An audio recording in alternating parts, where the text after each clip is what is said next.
Assalamualaikum, apa khabar semua anda?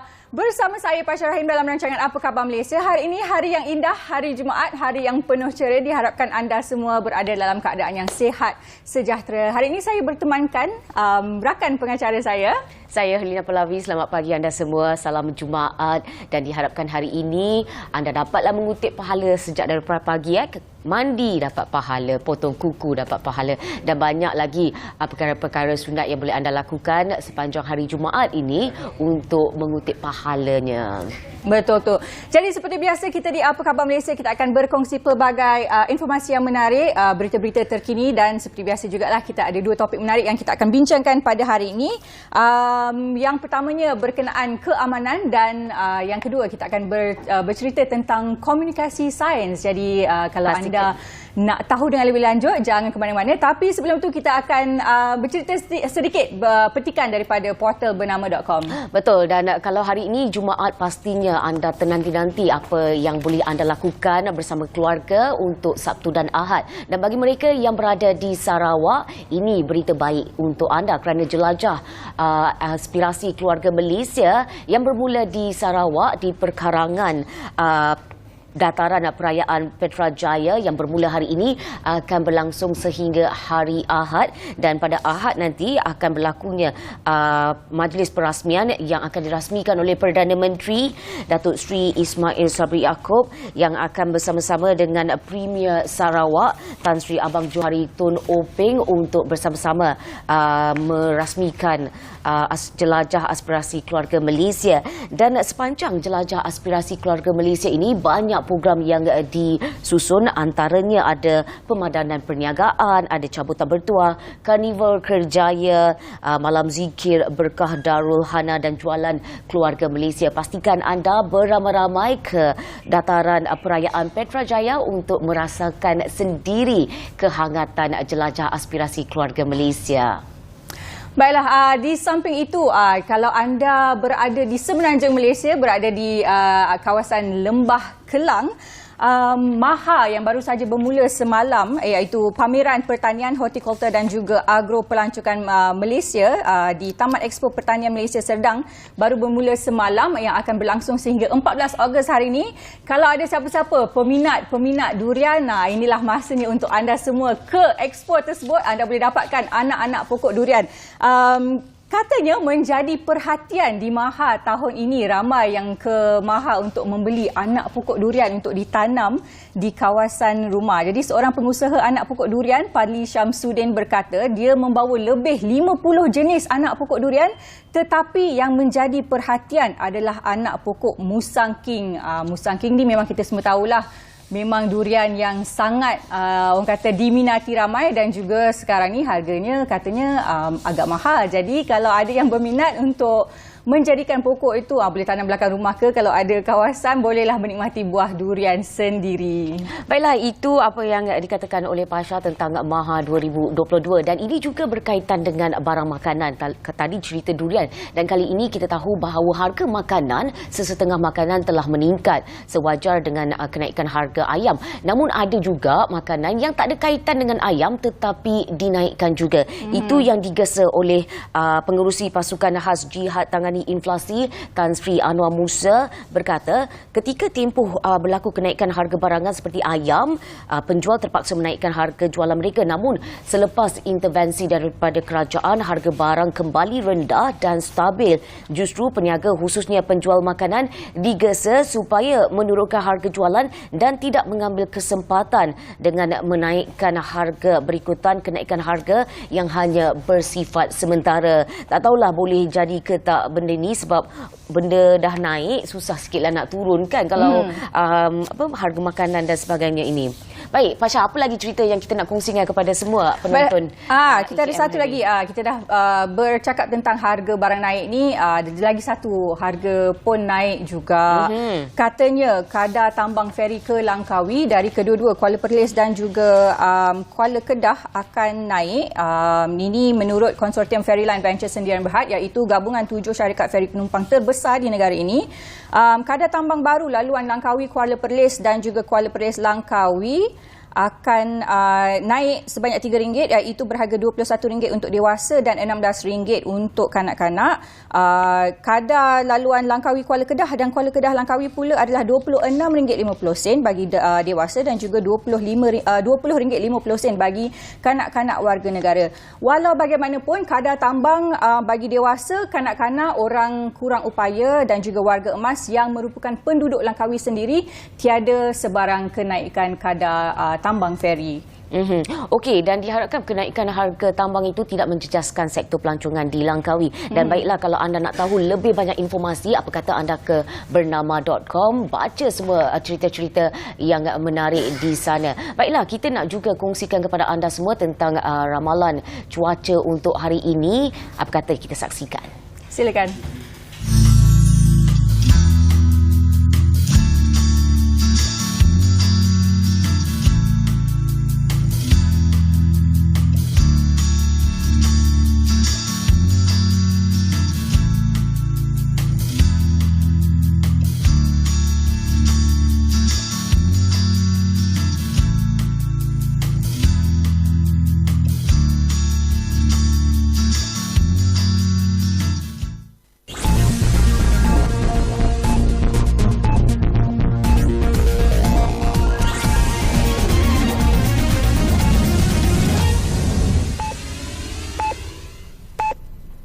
Assalamualaikum dan salam keluarga Malaysia dari Bilik Berita bersama saya Nur Liana Zulkifli.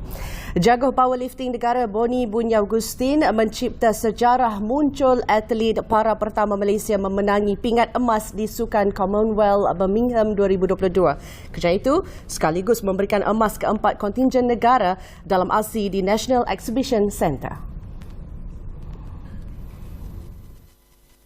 Dalam saingan final tersebut, Boni berjaya mengangkat bebanan 210 kg pada sesi pertama sebelum cemerlang pada angkatan kedua dengan 216 kg.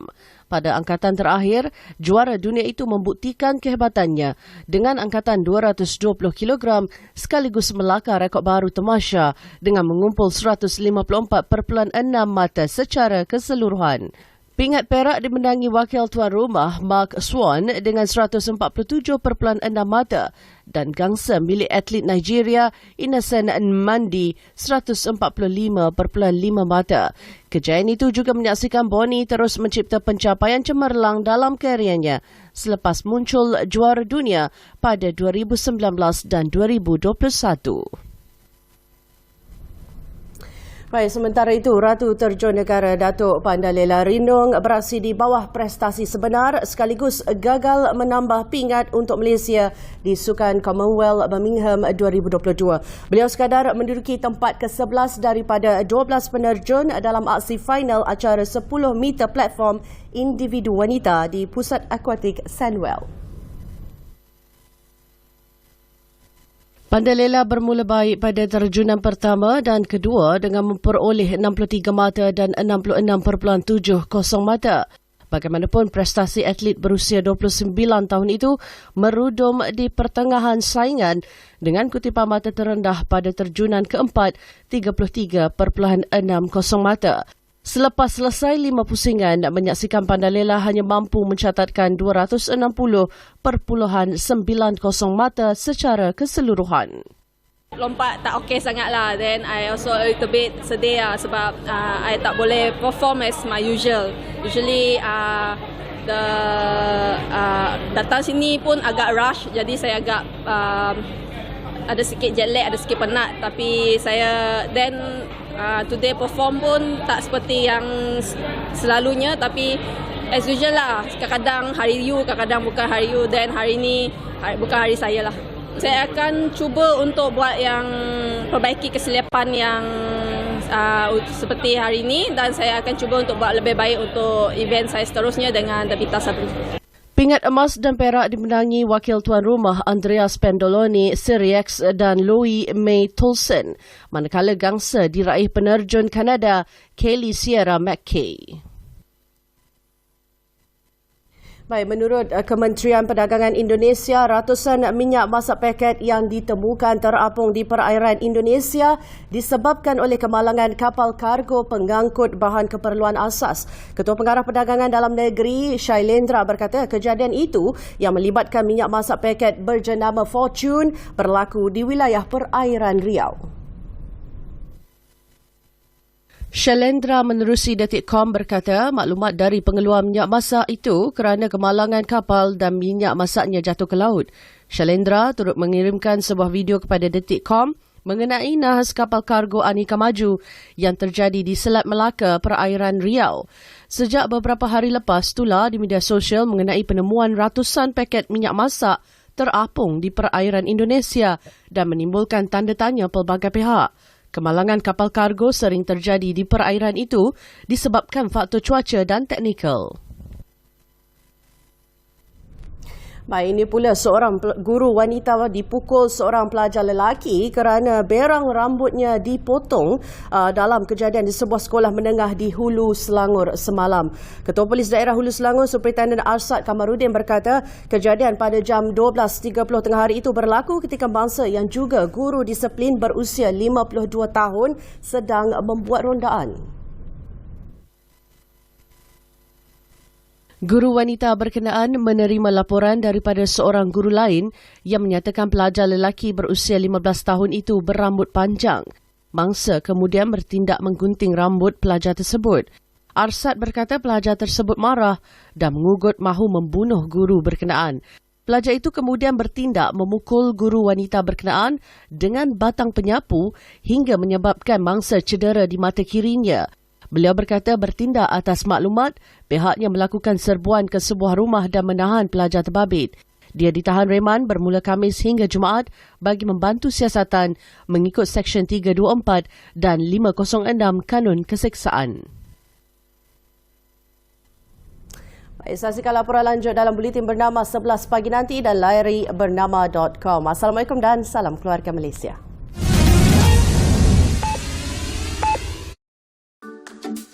Pelan Tindakan Dasar Sekuriti Makanan Negara 2021 hingga 2025 bertujuan memperkukuh sekuriti makanan negara.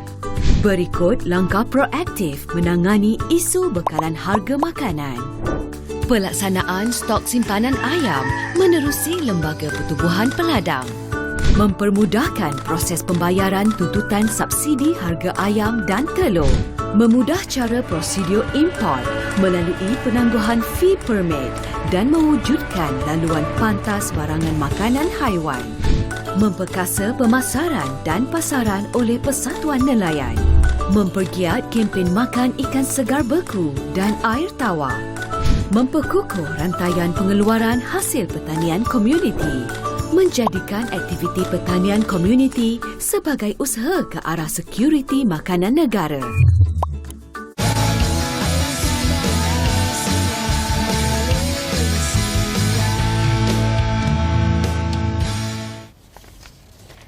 Baiklah, kembali lagi ke Apa Khabar Malaysia. Tadi kita dah bagi tahu kita topik perbincangan yang pertama kita untuk hari ini adalah bertajuk keamanan satu kenikmatan. Dan pada hari ini di studio kita ada Dr. Muhammad Huzairi bin Awang, merupakan Ketua Jabatan Penyelidikan dan Inovasi daripada IPG Kampus Pendidikan Islam dari Bangi. Baik, kita akan bersama-sama dengan doktor dan bertepatan dengan bulan ini, bulan kemerdekaan kita, di mana kita merasakan bahawa tema itu sendiri, keluarga Malaysia teguh bersama, merupakan satu kebersamaan pelbagai agama bangsa di Malaysia terutamanya dalam memajukan negara dan mengekalkan keamanan. Dan untuk itu kita nak bertanya dengan Dr. Doktor sendiri, apa yang dimaksudkan dengan Islam meletakkan nilai pada satu keamanan itu? Bismillahirrahmanirrahim. Terima kasih kepada saudari Fasha dan rakan pengacara saudari Helena. Bertepatan dengan keluarga Malaysia teguh bersama. Jadi jelas, dan hari ini kita menyambut bulan kemerdekaan. Jadi apa yang kita boleh bincang di sini ialah berkenaan dengan bagaimana Islam meletakkan nilai pada satu keamanan. Nak mencapai satu kemerdekaan itu benda yang susah, benda yang rumit pada suatu ketika dahulu, dan hari ini kita mengecapi nikmat keamanan dan kemerdekaan itu. Pertama sekali perlu saya tegaskan ialah Islam adalah agama yang sejahtera. Dan baginda Nabi SAW diutuskan ke atas muka bumi ini sebagai satu rahmat kepada seluruh alam. Inna arsalnaka illa rahmatan lil alamin. Kami utuskan kamu ini wahai Muhammad sebagai rahmat untuk seluruh alam. Dan mesej yang dibawa kepada Islam, yang dibawa oleh Islam itu adalah agama yang rahmat dan keamanan. Islam menitik beratkan soal keamanan ini dan meletakkannya pada satu tempat yang paling tinggi. Dan Islam membawa mesej keamanan kepada seluruh umat manusia. Bahkan nama Islam itu sendiri pun salam, selamat, damai, sejahtera. Dan Islam mewajibkan umat dia dan juga negara Islam itu untuk menjaga keamanan, kemerdekaan dan perpaduan. Dalam bab ini, saudari Fasha dan Helena, Allah Subhanahu wa taala teguhkan di dalam Al-Quran. Allah sebut innamal mu'minuna ikhwatun fa aslihu baina akhawaikum. Sesungguhnya orang mukmin itu bersaudara dan damaikanlah antara dua saudara yang bertelingkah itu. Insya-Allah rahmat Allah mengiringi.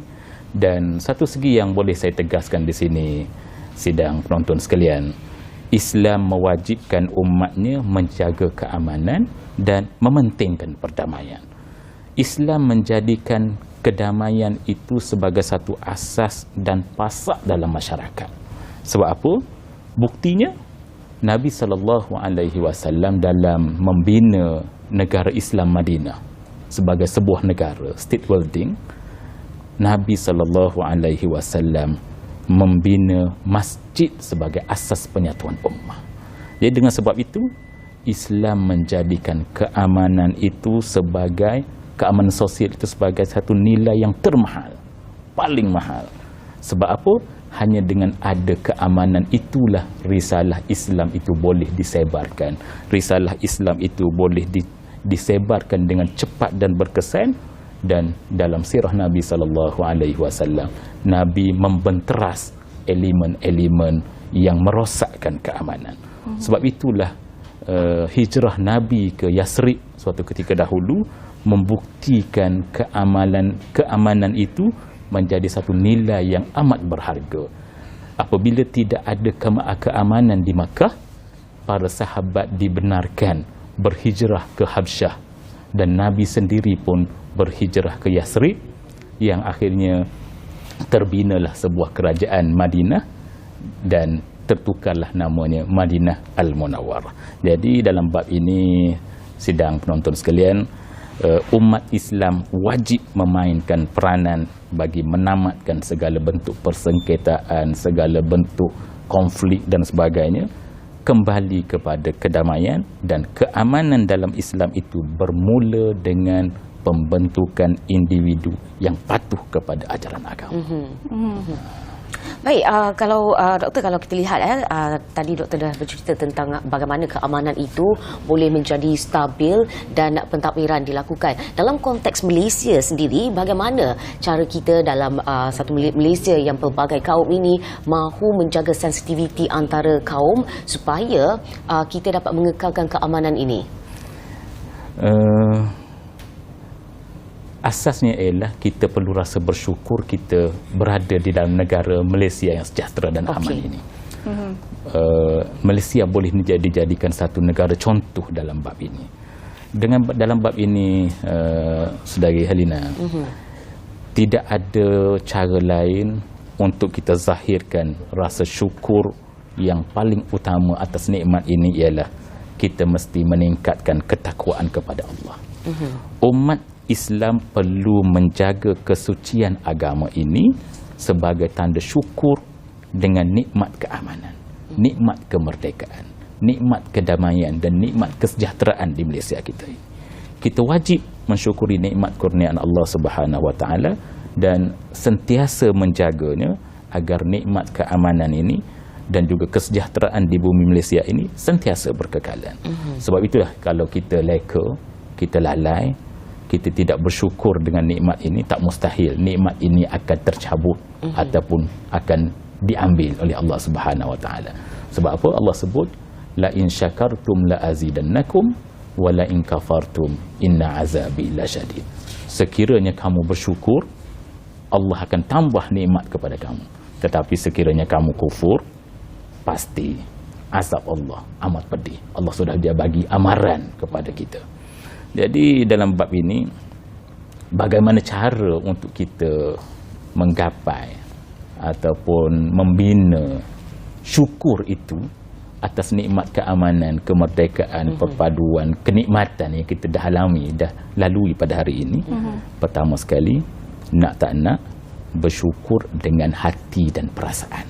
Okey. Sebab apa? Kita perlu menginsafi nikmat keamanan ini adalah kurniaan daripada Allah. Bukan kita buat, bukan kita dapat dengan mudah, tetapi Allah anugerahkan syukur, keamanan itu, dan Allah suka kepada hamba yang bersyukur. Seterusnya, syukur paling asas dibuktikan dengan hati melalui penyucian jiwa.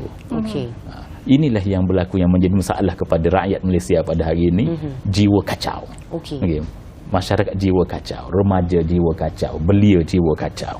Jadi apabila begitu, perbuatan-perbuatan kita perlu mesti selari dengan suruhan agama. Doktor, sorry mencelah. Tadi doktor sebut berkenaan remaja sekarang ni kan, belia-belia yang jiwa kacau ni. Pandangan doktor lah, generasi muda sekarang ni mungkin boleh dikatakan tak berapa menghargai keamanan ataupun kesejahteraan yang kita ada sekarang ni. Mungkin kerana generasi-generasi yang lama tu merasakan mereka tidak melalui apa yang telah dilalui oleh orang-orang dahulu untuk mencapai kemerdekaan yang kita ada sekarang ni, hidup aman damai sejahtera dengan semua rakyat Malaysia. Pandangan doktor sendiri dalam bab ini, Fasha, keamanan yang kita kecapi pada hari ini adalah hasil titisan darah, hasil perjuangan, hasil penat jerih perih. Kalau kita kata jerih perih, generasi pejuang-pejuang terdahulu, generasi ulama-ulama terdahulu yang mencagar nak dapat keamanan dan kemerdekaan ini dengan titisan darah dan nyawa. Jadi dalam bab ini seharusnya anak muda belajar menghargai nilai keamanan ini. Sebab apa? Dan mereka juga perlu menghayati nilai sejarah itu. Segelintir anak muda pada hari ini, saya tidak kata semua, segelintir anak muda pada hari ini hakikatnya hilang ketenangan jiwa dan jati diri. Dalam bab ini, Said Qutb rahimahullah, sarjana Islam antara individu yang terawal menggagaskan terma keamanan. Apa yang dia kata? Keamanan itu adalah bermula dengan keamanan dalam diri. Seterusnya dia akan datanglah keamanan dalam masyarakat dan negara. Individu yang aman akan melahirkan masyarakat yang aman. Masyarakat yang aman akan membawa kepada negara yang aman dan sejahtera. Dan apabila negara itu aman dan sejahtera, pasti dunia akan aman. Jadi dengan sebab itu, generasi muda pada hari ini yang kita sifatkan kurang menghargai nikmat keamanan ini, sekaligus mereka memandang mudah. Sebab rata-ratanya mereka hidup dalam keadaan senang. Mereka hidup dalam keadaan sudah aman. Dan mereka tidak pernah lalui kepayahan dan kesulitan hidup. Jadi dengan sebab kelalaian itu, ramai dalam kalangan generasi muda hari ini terlibat dalam budaya hedonisme yang menjadikan generasi muda pada hari ini hilang rasa cinta kepada negara. Sedangkan dalam Islam, hubbul watan minal iman. Cintakan kepada negara itu adalah sebahagian daripada iman. Mereka tak kisahlah dari sudut maruah negara tercalar, kedaulatan negara diceroboh, itu bukan menjadi aspek perbincangan utama mereka. Mereka berbincang benda lain. Mereka adalah generasi gadget. Mereka adalah generasi yang suka-suka begitu. Jadi kesan kepada budaya hedonism yang berlaku ini kepada generasi muda kita pada hari ini menjadikan generasi muda kita ini terikut-ikut dengan acuan, trend ataupun aliran pemikiran yang mungkin boleh dan mampu menggugat keamanan, keharmonian hidup bermasyarakat. Jadi dalam bab ini budaya hidup yang individualistik, keakuan akan subur, kepedulian masyarakat akan terhakis dan pupus. Hari ini pun generasi muda tak kisah kepada jiran tetangga, kepada orang tua, kepada guru, kepada pemimpin, dia tak kisah. Pemimpin pun panggil sebut nama aja. Dia tidak ada dah panggilan hormat dan sebagainya, tak ada. Baik, Doktor, kita nak berehat seketika. Kembali selepas ini kita akan berbincang tentang keadaan keamanan. Kalau negara tak aman, boleh tak kita hidup dengan aman? Semuanya selepas ini.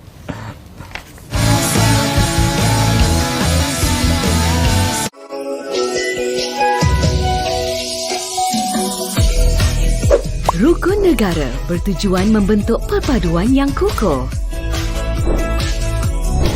Satu daripada bahagian rukun negara menggariskan objektif masyarakat Malaysia yang mahu dibentuk. Mencapai perpaduan yang lebih erat dalam kalangan seluruh masyarakat. Memelihara satu cara hidup demokratik. Mencipta satu masyarakat yang adil di mana kemakmuran negara dapat dinikmati bersama secara adil dan saksama. Membentuk satu sikap yang liberal terhadap tradisi kebudayaan yang kaya dan berbagai-bagai corak. Dan membina sebuah masyarakat progresif yang akan menggunakan sains dan teknologi moden.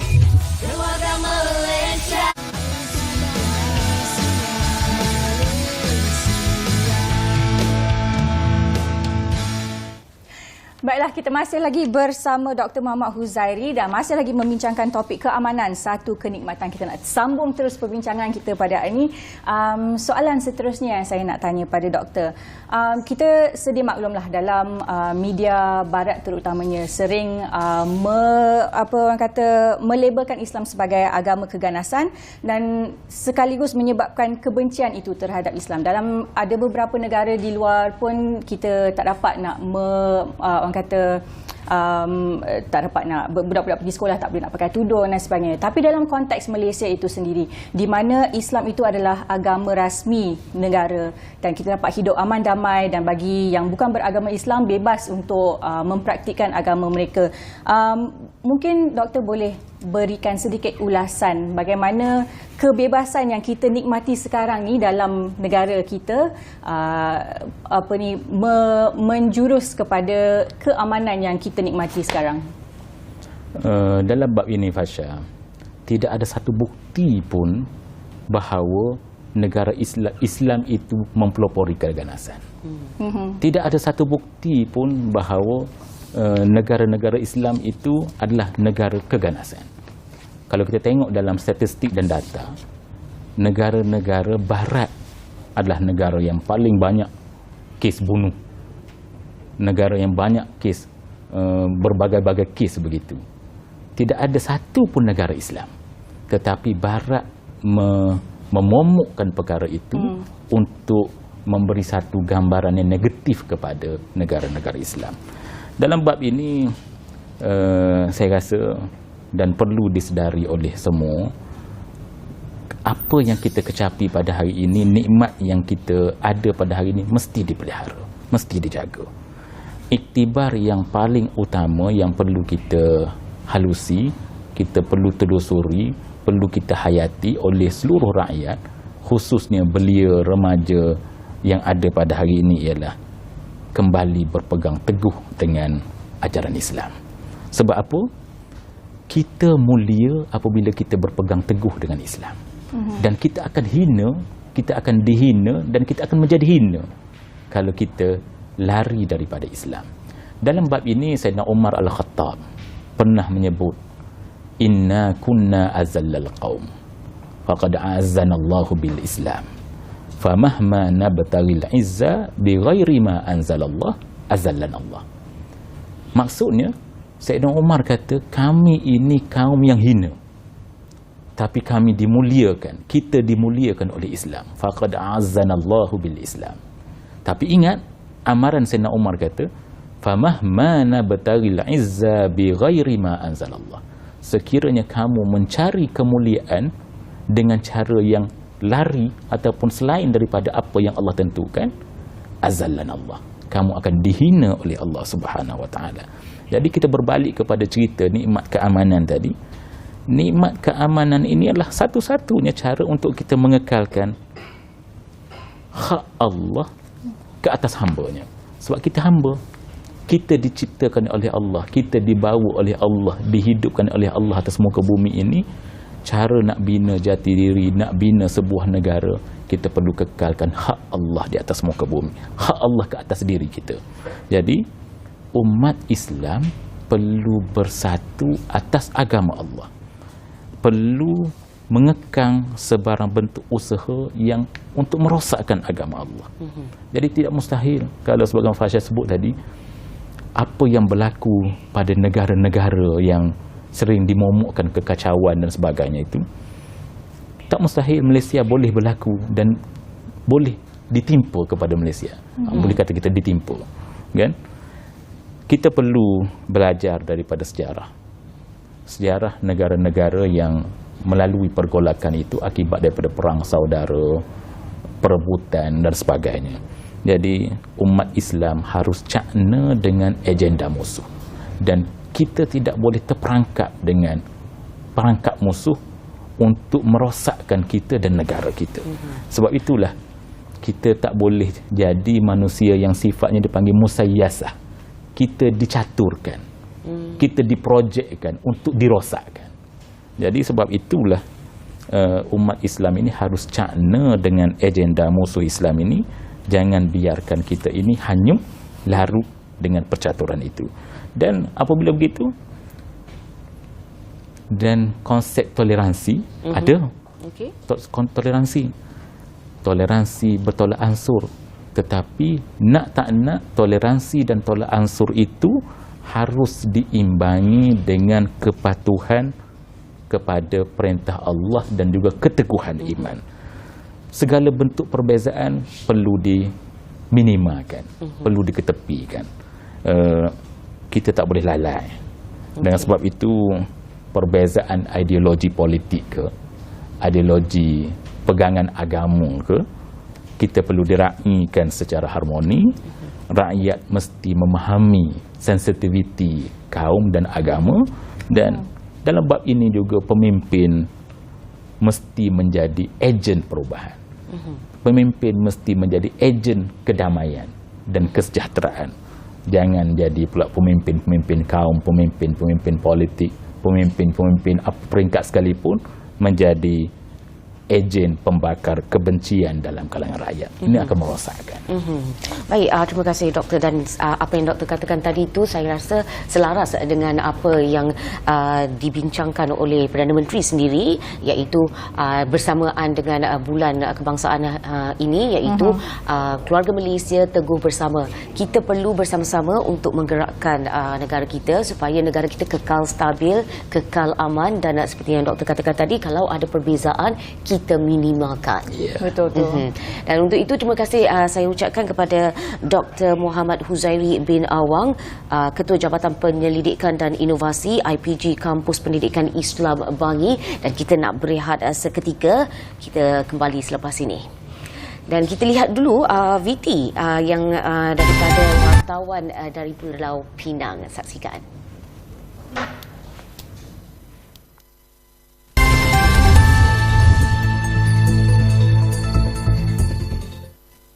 Selamat sejahtera semua. Hari ini, saya ingin berkongsi berita mengenai usahawan yang berjaya mengembangkan perniagaan produk sejuk beku selepas mendapat bantuan daripada Pertubuhan Peladang Kawasan atau PPKCP seri pulau di balik pulau. Hanya bermodalkan simpanan wang sebanyak RM200 untuk berniaga berikutan diberhentikan kerja ketika Perintah Kawalan Pergerakan pada tahun 2020, Yunaini Muhammad Yusof, 40 tahun, dan suaminya, seorang warga Lubnan, Muhammad Abu Humin, 36 tahun, kini berjaya memiliki 30 outlet dalam perniagaan produk sejuk beku. Yunaini berkata, pada awalnya, mereka hanya mengusahakan perniagaan secara kecil-kecilan dengan modal sendiri, namun tanpa berputus asa. Dia terus mencari peluang untuk memperluaskan lagi perniagaannya. Kami diberhentikan kerja kerana ketika PKP ekoran COVID-19 dan saya bersama suami hanya memikir untuk mencari rezeki bagi meneruskan kehidupan bersama 2 anak. Sebelum suami mencadangkan mencuba membuat produk-produk dari negaranya Lubnan, iaitu daging kebab sejuk beku. Katanya ketika ditemui di premis memproses produk makanannya di Relau baru-baru ini. Beliau berkata, selepas beberapa bulan menjalankan perniagaan, mereka telah menghadapi kekangan kewangan untuk membeli barang dan kawan-kawan mereka telah mencadangkan supaya mereka meminta bantuan dari PPK Seri Pulau di balik pulau. Selepas beberapa bulan, kami dimaklumkan berjaya mendapat bantuan dari program Pemerkasahan Usahawan Peladang atau Rise Up, iaitu geran sebanyak RM19,500 berupa peralatan antaranya peti ais, mesin vacuum dan mesin pengisah, katanya. Beliau berkata, produknya sentiasa mendapat permintaan termasuk sekarang ini. Permulaannya jualan dalam sekitar 500 hingga 600 pack bagi setiap produk, tetapi kini sudah mencecah lebih 1000 pack. Malah, pasaran di Kuala Lumpur adalah paling banyak sekali jualan. Yunaini berkata, dia dan suami juga merancang untuk mengeksport produk-produk sejuk buku yang dihasilkan ke Indonesia dan Thailand pada tahun hadapan. Itu saja laporan saya untuk hari ini. Sekian, terima kasih.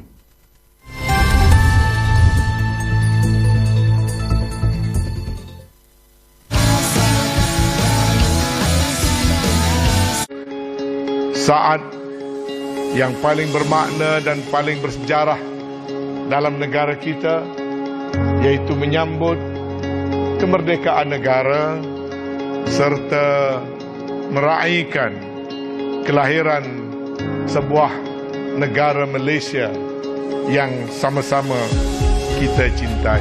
Negara yang telah merdeka berkemungkinan boleh menghadapi satu suasana dan keruntuhan yang parah kalau sekiranya permasalahan yang dihadapi oleh sesebuah negara itu tidak dapat kita uruskan dengan sebaik mungkin. 2 tahun negara dilanda pandemik COVID-19. Bagaimana di saat itu kita memerlukan kepada solidariti rakyat, kemantapan kepimpinan, kestabilan politik untuk memungkinkan kita keluar daripada satu episod wabak yang belum pernah dilihat dalam sejarah dunia, malah sepanjang peradaban manusia. Satu suasana baru timbul yang antara lain sedang kita hadapi dalam bentuk yang tidak kurang mengancam, termasuklah tekanan kenaikan harga dan peningkatan kadar inflasi yang sekali lagi dihadapi oleh semua negara di seluruh dunia. Kesediaan kerajaan membuat intervensi dengan membuat keputusan-keputusan nekat agar rakyat kita, rakyat terbanyak, terutamanya di luar bandar, golongan di bawah daripada pendapatan 5,000 sebulan atau dipanggil B40, agar tidak terjejas terus. Mudah-mudahan konsep teguh bersama, konsep keluarga Malaysia yang sangat-sangat didambakan pada masa ini, kesatuan, penyatuan, kebersamaan, permuafakatan kita dalam menghadapi masalah-masalah sebagai satu negara bangsa yang merdeka akan dapat kita junjung, akan dapat kita pikul secara bersama. Dan saya berharap dengan pelancaran logo dan tema minda, fokus dan tumpuan rakyat keseluruhannya akan sama-sama memberikan perhatian, komitmen dan penyertaan untuk kita menyambut hari yang bersejarah ini sebagai satu keluarga besar Malaysia, keluarga Malaysia yang benar-benar teguh bersama.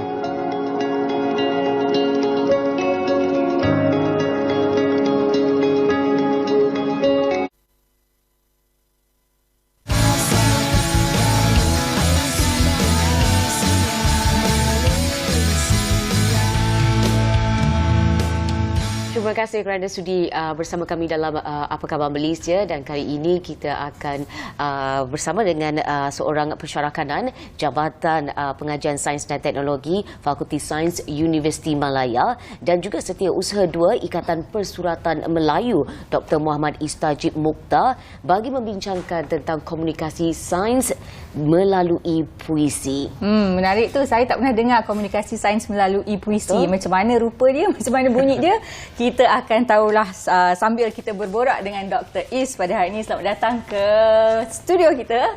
Sudi meluangkan masa. Terima kasihlah kerana mengundang saya ke sini untuk bicarakan topik ni. Baik. Secara ringkas, Doktor, boleh tak Doktor terangkan apa sebenarnya yang dimaksudkan dengan komunikasi sains dan perbezaan komunikasi sains dengan sains komunikasi? Okeylah, untuk fahaman yang mudah, komunikasi sains ni macam mana kita nak menyampaikan informasi berkaitan sains, nak mendidik masyarakat, nak memberikan kesedaran dengan apa-apalah isu-isu sains. Isu-isu COVID ke, isu-isu sakit puan ke. Jadi dalam bahasa yang mudah disampaikan kepada orang awam. Jadi yang bezanya dengan science communication ni, mungkin kebanyakan pegawai-pegawai kat sini ni memang mungkin bekas belajar Sainscom kan, komunikasi media. Itu mungkin bezanya lah. Satu tu asasnya kepada sains, satu lagi tu social science, satu lagi yang sains komunikasi ni ilmu komunikasi tentang interaksi sosial, interpersonal, macam memahami masyarakat dan macam mana nak berbicara dengan budaya yang berbeza. Jadi itu adalah bidang social science. Yang komunikasi science ni adalah menyampaikan informasi tentang sains untuk memberi pemahaman kepada masyarakat. Itu ialah asal dia. So satu tu social science, satu tu bidang sains. Okey. Jadi satu tu sebenarnya aplikasi komunikasi itu sendiri untuk menyampaikan maklumat berkenaan dengan topik-topik sains. Tapi saling berkaitan jugalah. Okey. Okey, bila kita bercakap pasal komunikasi sains ni, mungkin Dr. Is boleh ceritakan sikit apakah cabaran-cabarannya? Sebab kita tahu bila kita cakap pasal sains ni, kita ada guna terma-terma yang saintifik. Kadang-kadang orang tak berapa faham ataupun keliru. Jadi mungkin Doktor boleh ulas sikit lebih berkenaan ni. Cabarannya sebenarnya komunikasi sains ni kurang dikomunikasikan. Okey. Nama komunikasi sains tapi dia kurang dikomunikasikan. Jadi mungkin itu pertamalah sebab kesedaran mungkin kurang lagi. Tapi apa yang saya nak cakapkan, cabaran utamanya bidang sains ini mungkin sekarang ini semakin kurang mendapat tempat di hati generasi baru. Jadi kita macam mana agaknya untuk meningkatkan lagi kesedaran sains, mungkin sebenarnya melalui media-media selain daripada sains juga. Jadi kita boleh mudahkan penyampaian dan pemahaman masyarakat tentang sains. Jadi itulah yang saya tekankan, bagaimana sebenarnya komunikasi sains punya cabaran ini mungkin dari segi penyampaian, menyampaikan maklumat kepada orang awam itu dalam cara yang menarik ya. Cara yang menarik. Tak adalah keras saja kan, macam betul-betul macam dengar dalam kuliah. Tapi macam mana nak menarik perhatian orang awam ni, mungkin dengan penyampaian yang lebih mudah, tidak menggunakan bahasa-bahasa yang bombastik yang orang tak pernah dengar, gunakan bahasa yang digunakan dalam masyarakat. Jadi dengan penyampaian maklumat yang begitu, mungkin akan lebih mudah sampailah ke jiwa dan ke minda masing-masing. Macam itu yang matlamat pentingnya. Tapi kita nak tahu juga apa kepentingan sains komunikasi ini dalam dunia digital sekarang. Sekarang ni semua orang nak jadi wartawan. Betul. Semua orang nak jadi wartawan. Tak payah datang bernama ni, semua ada media masing-masing, social media masing-masing. Tapi mereka dah tak ada lah etika kewartawanannya. Semua fakta, semua auta bercampur. Jadi siapa nak betulkan keadaan-keadaan macam ini? Semua orang nak jadi science journalist, wartawan sains. Tu yang bercampur semua info info sains yang betul, pseudosainsnya. Nampak macam sains tapi tak berapa sains. Jadi benda ni susah nak dikawal. Cuba tengok masa COVID. Sekarang masih COVID lah, tapi masa PKP tu makin macam teruk keadaannya kan. Betul. Jadi yang tersebar tu bukannya fakta yang sebenar. Penat MKN keluarkan fakta palsu, fakta tidak benar. Letih. Sebabnya kita tidak communicate dengan betul lah. Jadi kita kena mudahkan pemahaman, nak membetulkan pemahaman orang. Jadi keadaan semakin kritikal sebenarnya untuk bidang komunikasi sains ni untuk memberi pemahaman kepada masyarakat awam. Sebab semua orang boleh akses informasi dari pelbagai sumber yang sahih, tak sahih dan sebagainya. Jadi sangat pentinglah kita nak membetulkan balik fakta dan auta yang berkaitan dengan, sebab semua orang nak jadi wartawan di media masing-masing kan. Tu keluarlah segala teori konspirasi dan sebagainya. Jadi kita kena murnikan balik. So keadaan ini sebenarnya berlaku di seluruh dunia lah. Sebab tu sebenarnya bidang ini sangat penting untuk diketengahkan. Sebenarnya dekat UK, hampir semua universiti utama ada kos sains komunikasi. Yang kat Malaysia ni mungkin ada komunikasi media, tapi bukan sains komunikasi. Jadi itulah pentingnya untuk kita memberi pemahaman sains, asas, sekurang-kurangnya asas sains kepada masyarakat awam, dan supaya tak adalah banyak sangat konspirasinya. Doktor, kita nak berbalik pada tajuk kita komunikasi sains menerusi puisi. Jadi sains ni memang kita tahu bidang yang objektif, yang teknikal. Seni ni pula satu bidang yang subjektif. Jadi macam mana Dr. Is boleh ceritakan macam mana gabungan komunikasi sains ni dengan seni melalui puisi? Baik, sebenarnya kan sains dengan puisi ni tidak pernah terpisah. Sains dengan dunia sastra dan puisi tak pernah terpisah. Kalau kita tengok sejarah dulu balik, kalau ada ilmuwan-ilmuwan yang saintis-saintis, mesti dia ada mengarang poem, syair dan sebagainya. Maksudnya orang yang mempunyai kelebihan dari segi minda yang inovatif, dia perlu diiringi dengan minda yang kreatif. Minda yang inovatif ni selalu dalam aliran sains, dan minda yang kreatif ni biasanya dalam aliran sastra. Jadi dua bidang ini sebenarnya bukanlah bidang yang terasing. Mungkin sistem pendidikan kita yang mengasingkan.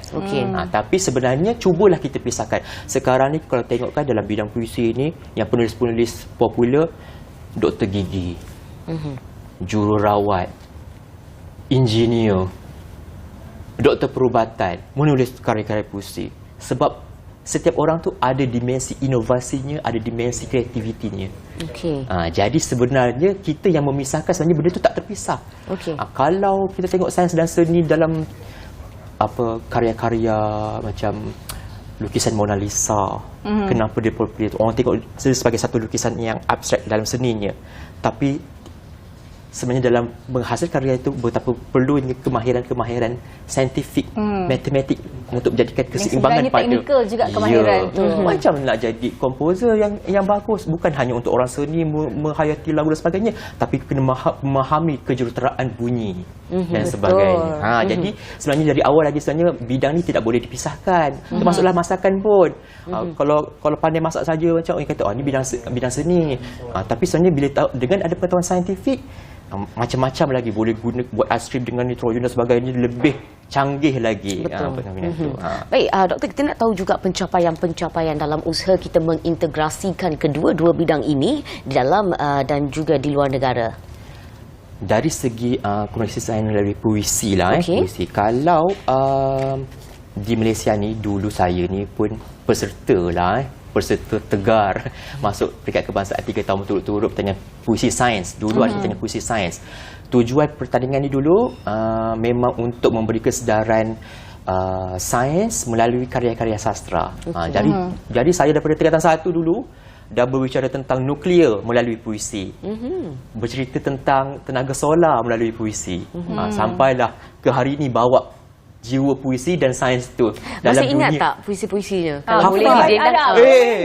Tak payahlah kat sebaris sini. Sikitlah, sebaris dua je yang ingat.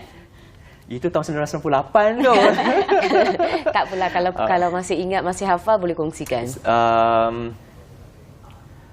Sayup-sayup bingitan, gema nuklear seabad silam. Dah. Kita dah bau nak menghayati. Suara dah sedap. Bibit ayat tu dah macam wow. Jadi sebenarnya banyak lagi lah usaha yang ada dekat Malaysia ni. Macam mungkin bukan sahaja berfokus kepada puisi, tapi karya-karya sastra yang lain juga. Saya suka melihat usaha Petroscience contohnya lah. Petroscience tu ada science show, macam menggerakkan teater sains. Jadi pelajar-pelajar ni dari peringkat sekolah rendah lagi dah dipupuk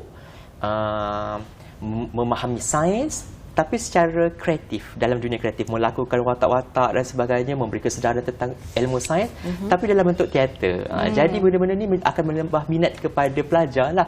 Kadang-kadang pelajar ni dia minat, macam contoh saya dululah, contoh nak jadi pengacara TV, tapi bagus pula belajar sains. Memuji diri pula. Maksudnya kita tak tahu nak decide pula aliran kita. Aku ni nak masuk sains ke, aku ni nak masuk aliran sastra ke. Jadi so sekarang ni saya dapat lihat ada usaha untuk mengintegrasikan sastra dan seni ni supaya pelajar ni nampak lebih seimbang.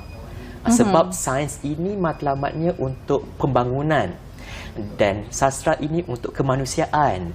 Jadi apabila kita terlalu fokus kepada pembangunan semata-mata pun akan hilang nilai kemanusiaan.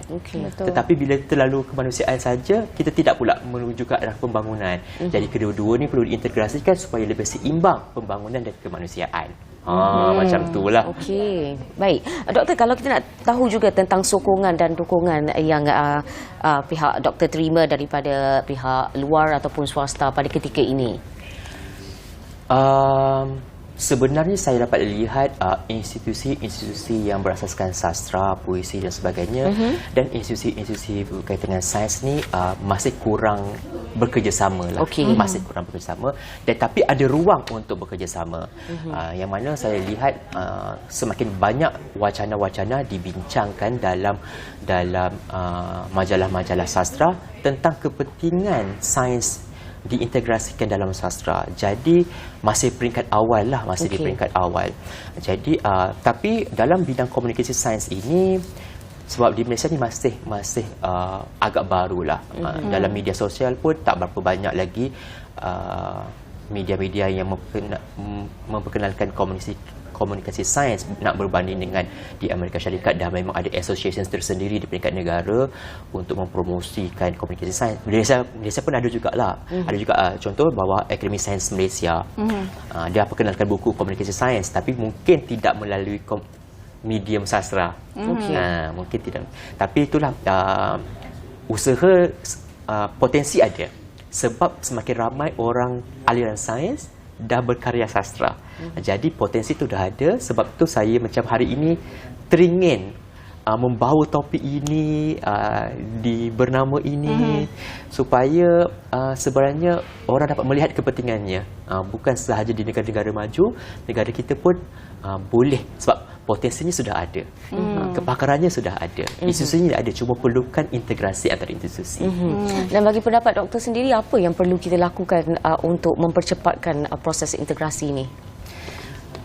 Memang kena kerjasama semua pihak lah. Kerjasama semua pihak.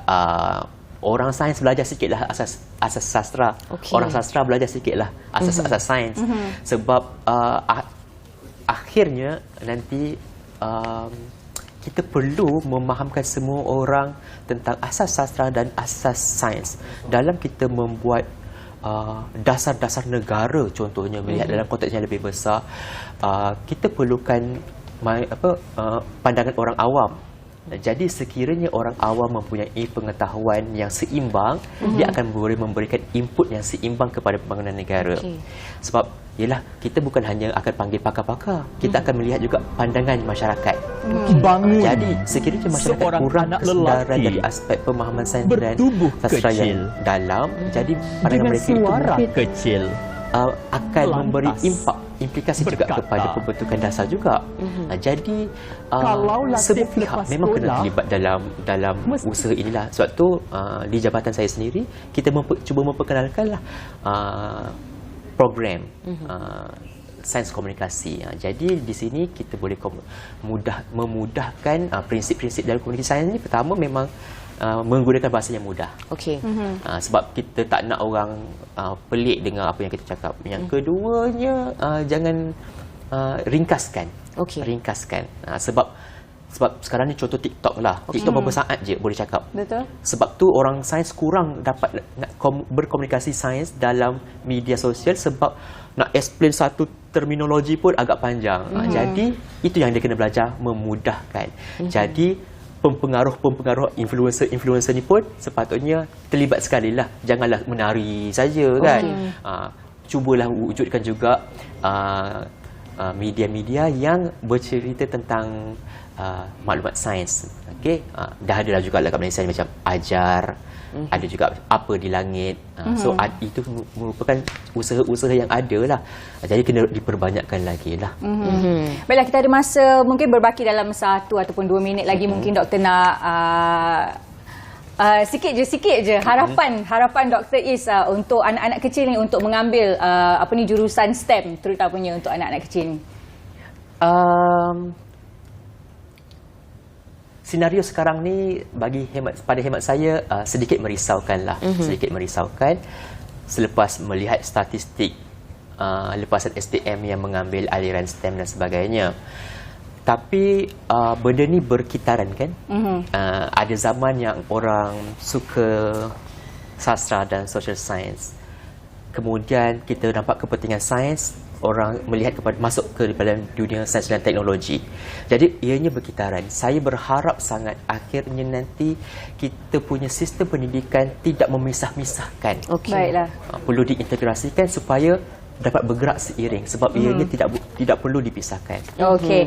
Tapi walaupun tak boleh dipisahkan, kita nak berpisah untuk episod kali ini. Terima kasih Dr. Is atas perkongsian tadi. Itu sahaja yang dapat kami kongsikan dalam Apa Khabar Malaysia hari ini. Dengan itu saya Helina Pallavi Dan saya Pasha Rahim. Jaga diri, jaga kesihatan semua. Kita akan jumpa lagi insya-Allah minggu depan.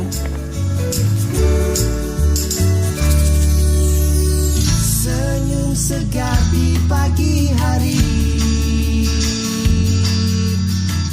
terus bangkit yakin berdiri. Segala sedosa.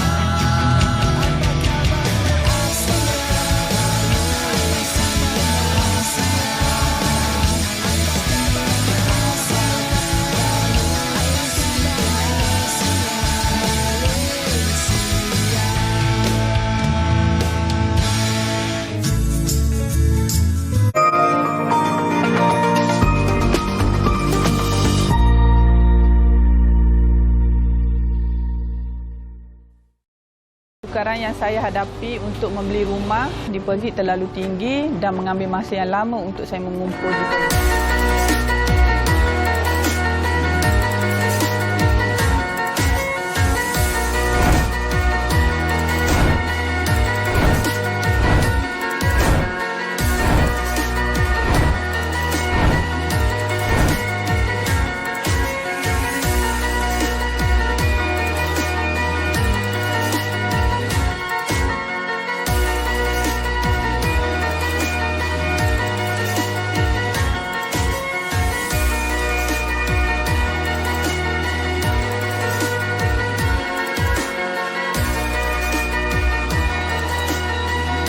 Terima kasih iBiaya, terima kasih Kerajaan Malaysia.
Hai, Assalamualaikum dan salam sejahtera bersama dengan saya Fazli Fuad pastinya dalam program Franchise 3i, Impian, Inspirasi dan Inovasi. Kalau episod minggu lalu kita dah pun berkenalan dengan jenis aulan. Jadi kita dah pun mengetahui potensi franchise dalam sektor pendidikan. Untuk minggu ini apa pula? Okey, ni bagi clue ni. Untuk minggu ini kami nak bawakan kepada anda berkaitan dengan F&B pula ataupun makanan dan juga minuman. Dengan ceritanya, jenama ini banyak di hospital, pejabat-pejabat kerajaan, kat airport pun ada. Jadi kalau anda nak tahu, teruskan bersama dengan saya Fazli pastinya dalam Franchise 3i.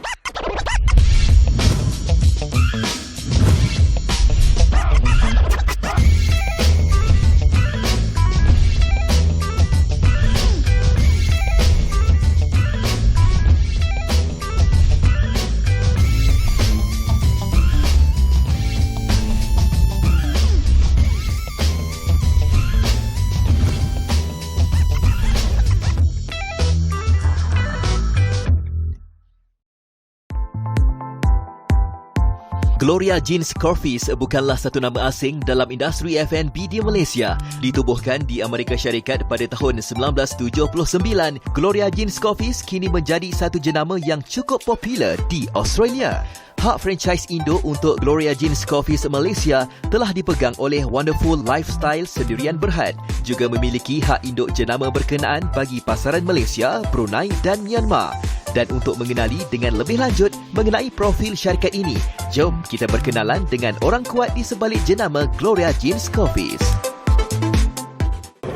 Anda yang berada kat rumah, jangan jealous, jangan cemburu. Sebab apa? Sebab di depan saya inilah dia antara kopi favourite kalau anda datang dekat Gloria Jeans Coffee ini. Ini dia, Irish Nut. Siapa yang cadangkan dekat saya?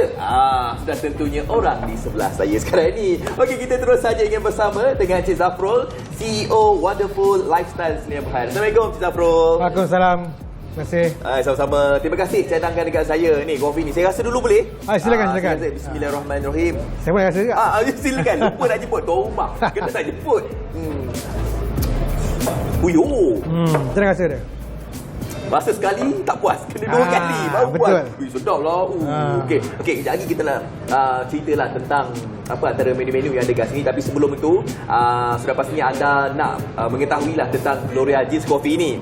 Mereka dah tahu dah sebab dah famous dah. Pergi dekat mana-mana, khususnya kalau anda pergi ke hospital ke dekat mana-mana saja anda akan minum kopi dekat sini. Tapi mungkin ada di antara anda yang nak tahulah asal-usul kopi ini ataupun Gloria Jeans Coffee ini. Sebagai permulaan, mungkin boleh kongsikan sikit tentang mungkin latar belakang Gloria Jeans Coffee ini. Terima kasih. Terima kasih.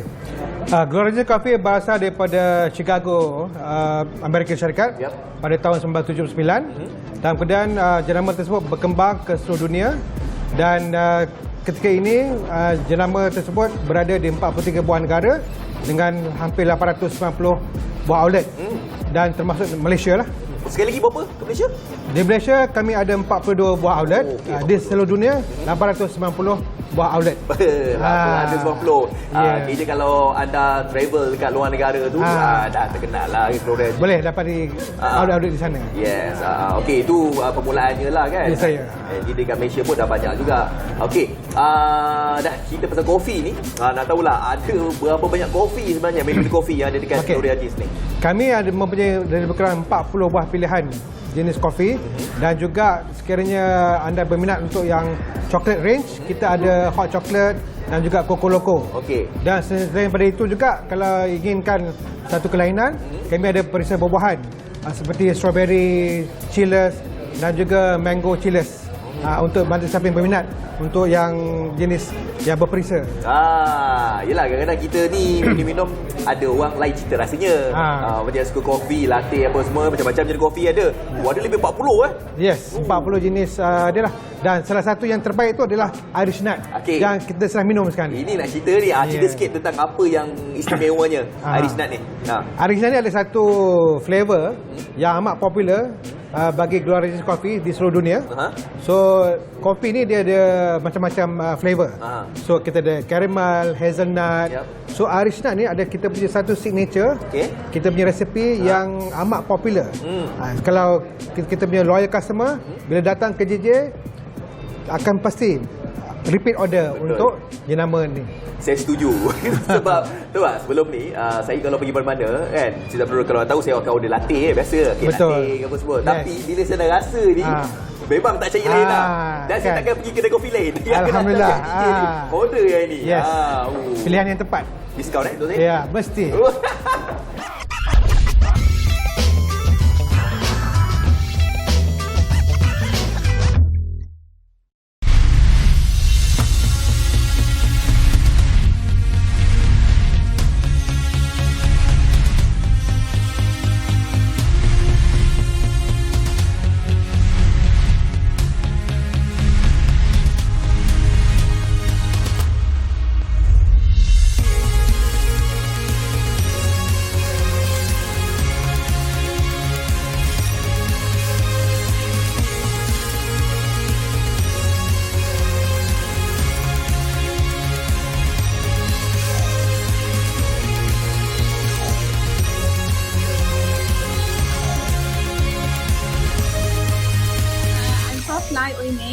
One of the inventors of Remedy Clean.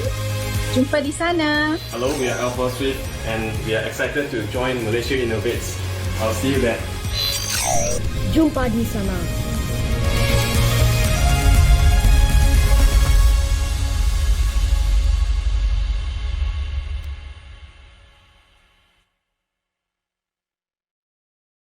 Masalah pendengaran dalam kalangan kanak-kanak. Adakah anda yakin anak anda boleh mendengar dengan baik? Masalah pendengaran adalah kecacatan yang tidak kelihatan dan kurang disedari sekiranya berlaku dalam kalangan bayi dan kanak-kanak. Ketahui status pendengaran anak anda melalui ujian saringan pendengaran. Ujian saringan pendengaran boleh dilakukan untuk semua peringkat usia seawal kelahiran. Ianya mudah, pantas dan tidak menyakitkan. Pengesanan dan pemulihan awal dapat membantu perkembangan pendengaran, pertuturan dan minda anak anda. Ibu bapa, bantulah anak anda. Jangan berlengah. Peka dengan deria pendengaran anak anda. Kunjungi fasiliti kesihatan berhampiran yang menawarkan pemeriksaan pendengaran.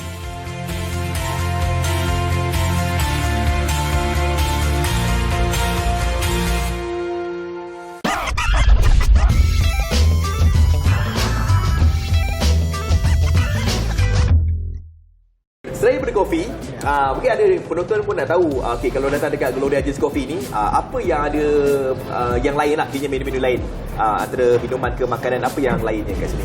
Okey, di samping rangkaian minuman, kami ada juga ada makanan.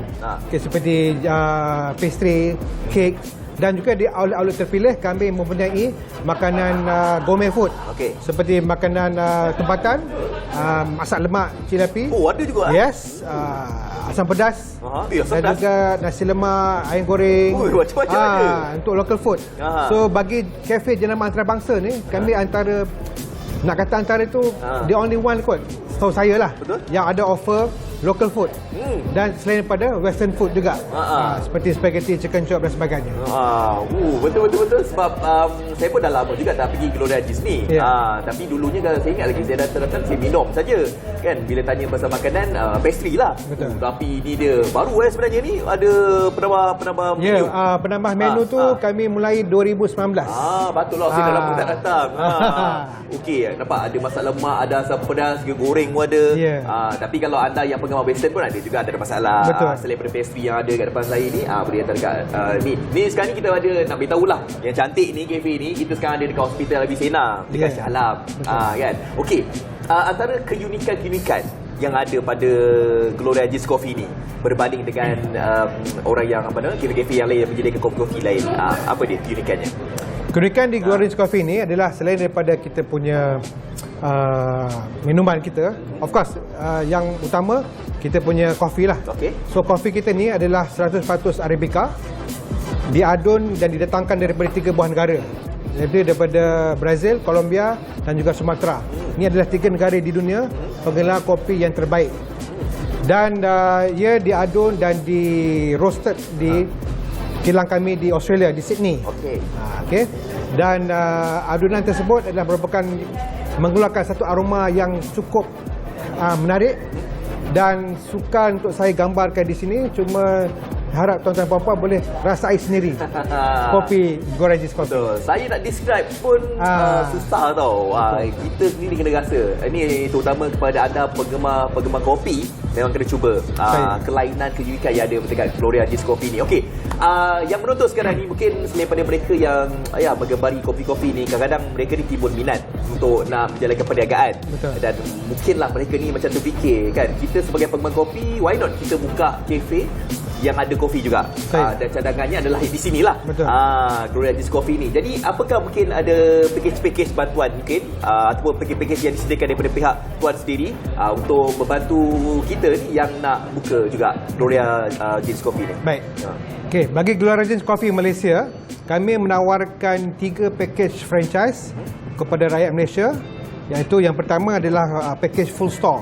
Full store ni adalah untuk bagi outlet yang berkeluasan 1,000 kaki persegi ke atas, dan jumlah pelaburan bagi outlet full store adalah RM770,000 sahaja. Okay. Dan kedua, konsep kios. Kios ni adalah bagi outlet yang berkeluasan di bawah 1,000 kaki persegi dengan modal pelaburan sebanyak RM550,000. Dan yang ketiga, semasa pandemik ni kami memperkenalkan pakej baru iaitu Coffee Card. So Coffee Card ni adalah bagi berkeluasan 300 kaki persegi dengan modal cuma RM270,000 sahaja. So keseluruhan modal ni inklusif dengan dia punya yuran, equipment, renovation dan stok. Okey, ini ada pakej-pakej yang menarik juga. Betul. Kan? Ya, saya. Terutama kalau pandemik ni ada pakej khas lah kan, dan bantu kita yang mana nak jalankan perniagaan ini. Okey, bagi pihak Gloria Jeans ada tak macam caranya untuk nak membantu lah franchise yang ingin membuka Gloria Jeans ni? Bagi kepada siapa yang berminat untuk menceburi bidang perniagaan kafe Gloria Jeans Coffee, langkah pertama adalah kami akan interview bakal penjanji tersebut. Kemudian kami akan membantu dari segi pemilihan tapak dan juga membuat kajian daya maju sesebuah lokasi. Supaya dalam franchise ni lokasi amat penting, terutama dalam industri makanan dan minuman dan kafe. So lokasi amat penting dan kami akan membuat study analisis. Dan juga seterusnya, sekiranya telah berjaya di peringkat itu, bakal franchisee boleh sign berjanjian dengan kita, agreement. Dan selepas itu, kami akan beri latihan kepada bakal franchisee sebelum kedai dibuka, iaitu dari segi pengoperasian outlet, dari segi melatih barista membuat kopi kan. Dan selepas outlet dibuka juga, kami akan memantau setiap outlet-outlet kami selama setiap bulan. Dan sekiranya kalau franchisee ingin memanggil kami anytime saja, kami berdatang untuk membantu dari segi melicingkan lagi operasi outlet. Nampak tak tu? Kayaknya banyak juga bantuan-bantuan yang diberikan daripada pihak Gloria Jeans ni untuk anda semua. Yang paling penting kadang kita ni nak pilih tapak tu. Tapi kadang pasal pemilihan tapak ni, kadang kita rasa macam tapak tu dah sesuai dengan kita. Tapi apabila kita berbincang dengan Gloria Jeans, mereka kata okey, sebenarnya tidak. Ada lagi cabang-cabang lain yang harus kita tahu, dan anda harus menghubungi untuk menjalankan kerjasama juga dengan pihak Gloria Jeans ni untuk anda yang nak jadi usahawan. Okey, kita nak bercakap tentang kafe ni kan, yang besar ni apa semua ni. Ada salah seorang dari pemiliknya. Kita akan temu remah kejap lagi dan saya nak tanyakan kepada beliau ni. Saya nak tanya siapa nanti? Namanya siapa? Encik Ahmad Tazilan. Saya nak tanya Encik Ahmad nanti, kenapa agaknya dalam banyak-banyak perniagaan dia memilih Gloria Jeans Coffee ni sebagai pilihan untuk nak jalankan perniagaan ini. Kejap lagi saya nak bersama dengan Encik Ahmad. Tapi untuk waktu sekarang ni kita minum dulu, makan dulu. Okey, sampai jumpa selera. Kita makan dulu Okey, silakan.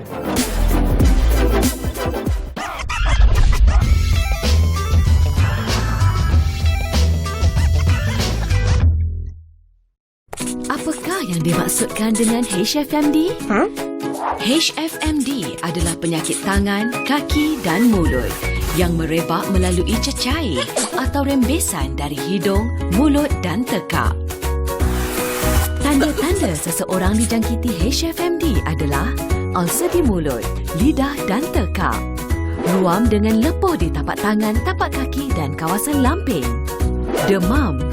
Kanak-kanak yang dijangkiti juga berkemungkinan mengalami gejala jangkitan saluran pernafasan, muntah, cirit-birit dan kurang selera makan.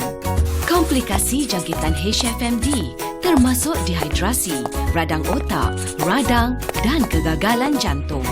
Sebagai langkah pencegahan, ibu bapa atau penjaga dinasihatkan untuk sentiasa menjaga kebersihan diri anak-anak. Menjaga kebersihan persekitaran. Mengamalkan cuci tangan dengan kerap dan betul. Menjalankan proses nyah kuman di permukaan yang tercemar. Segera mendapatkan nasihat daripada doktor sekiranya anak anda mempunyai gejala jangkitan HFMD. Tidak membawa anak yang mempunyai gejala HFMD ke tempat awam, termasuk taska, tadika dan prasekolah. Isu sekuriti makanan merupakan isu yang ditangani oleh kerajaan secara dekat. Berbagai langkah telah diambil oleh kerajaan untuk memastikan bekalan makanan negara sentiasa diperolehi oleh rakyat Malaysia. Sebenarnya Malaysia cuma berhadapan dengan gangguan, namun keseluruhannya makanan negara, bekalan makanan negara masih stabil dan pendekatan-pendekatan yang diambil oleh kerajaan adalah untuk memastikan kelangsungan security makanan negara.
Okey, seperti mana yang dijanjikan, kita terus saja ingin bersama dengan franchisee Gloria Jeans Coffee di Hospital ABC Nani, Encik Ahmad Tazilan. Assalamualaikum, Encik Ahmad Tazilan. Waalaikumsalam. Okey, dalam banyak-banyak perniagaan kan, kita tahu bahawa yalah kopi pun banyak di pasaran kan. Tapi kenapa Hospital ABC Nani memilih Gloria Jeans Coffee ini, Encik Tazilan? Ya.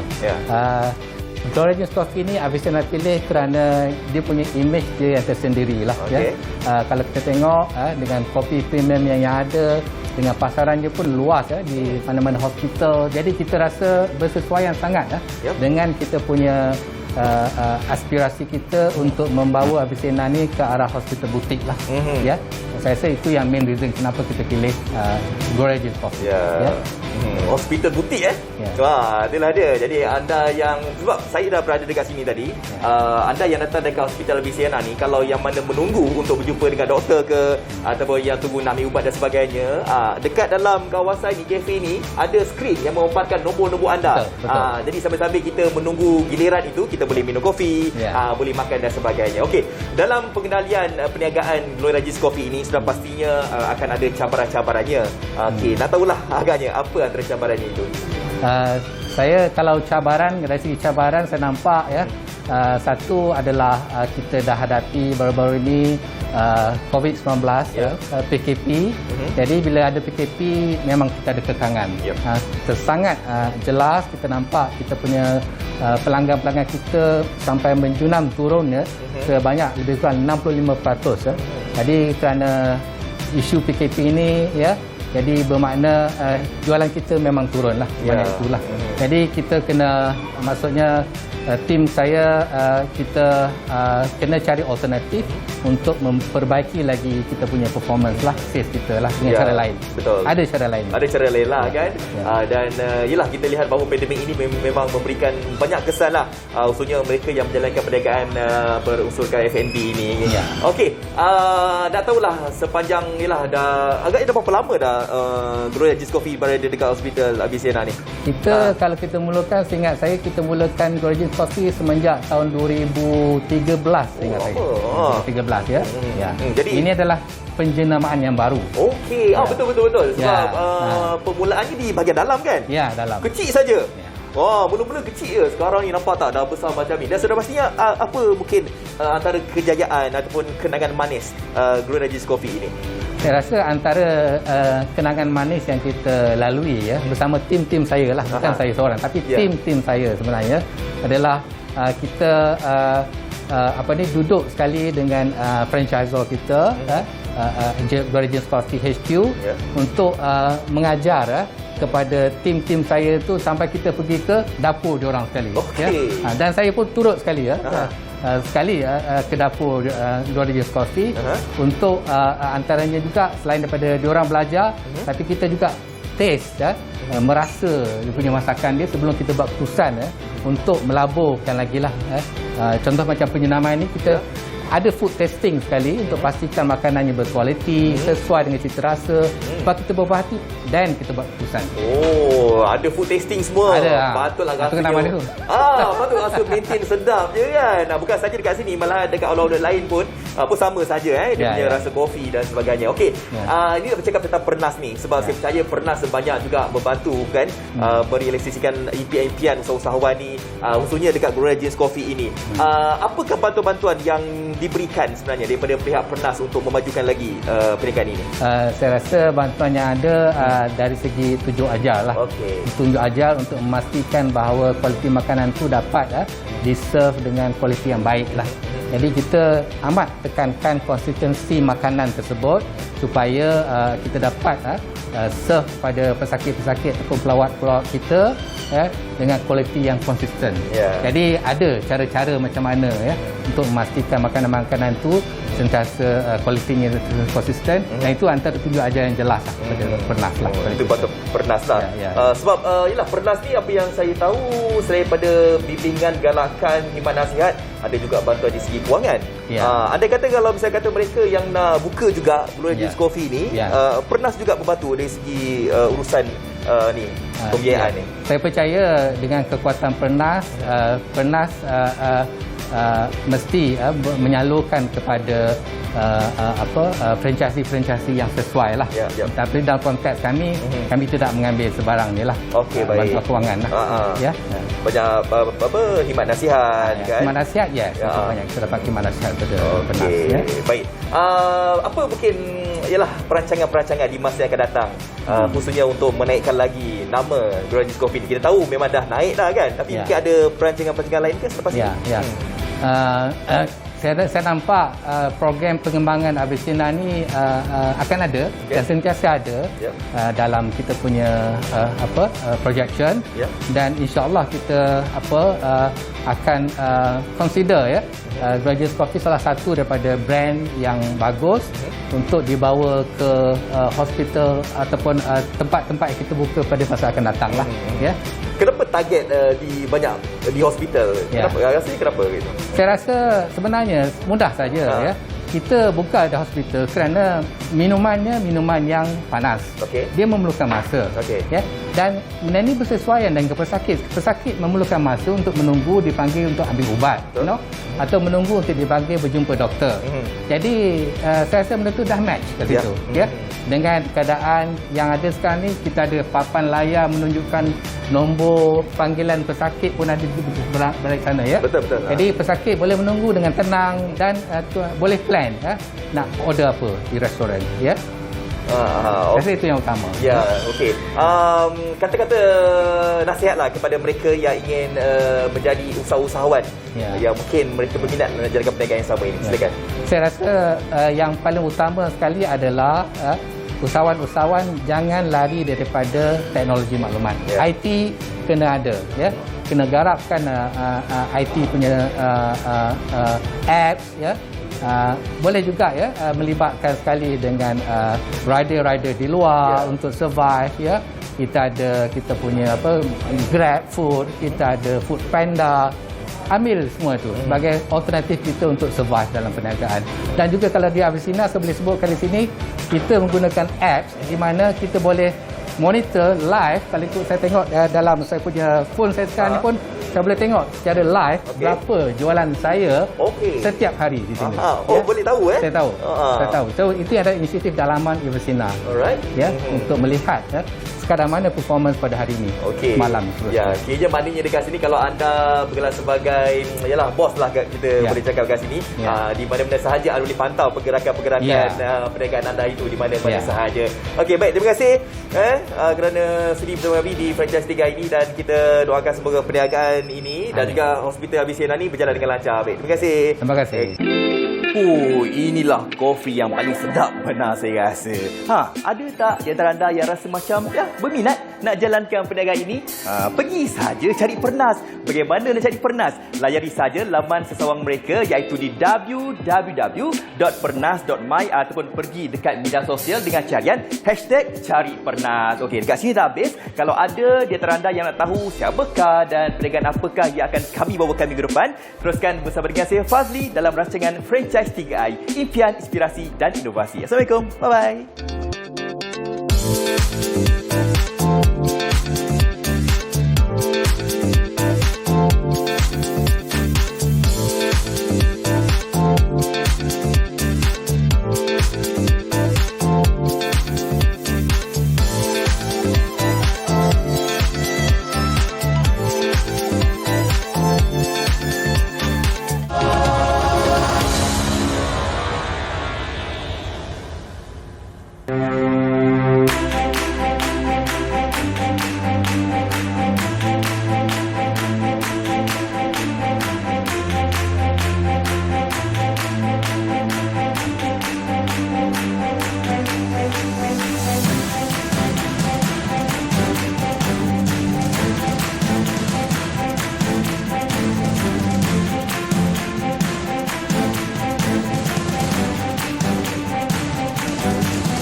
sekali pendapatan saya kecil.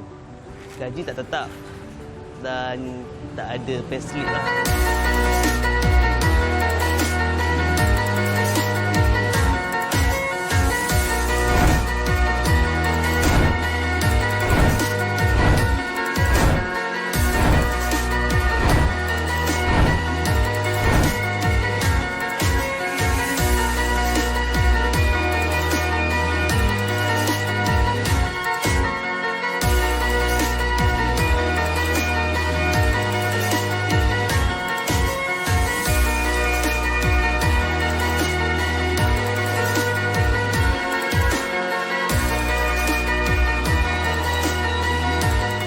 Kerajaan Malaysia, terima kasih IBIA.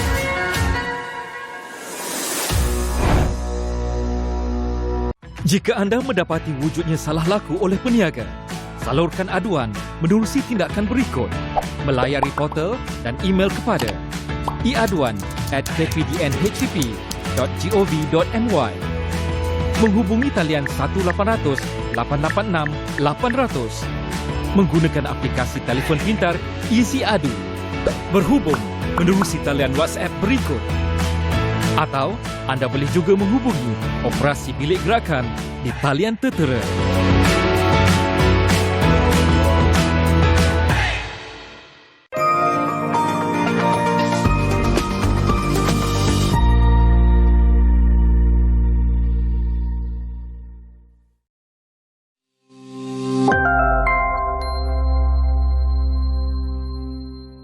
Risiko penyakit jantung, strok, darah tinggi, diabetes adalah di antara punca utama kematian di kalangan rakyat Malaysia kerana gaya hidup yang tidak sihat dan juga masalah pengaliran darah di dalam badan yang tidak lancar.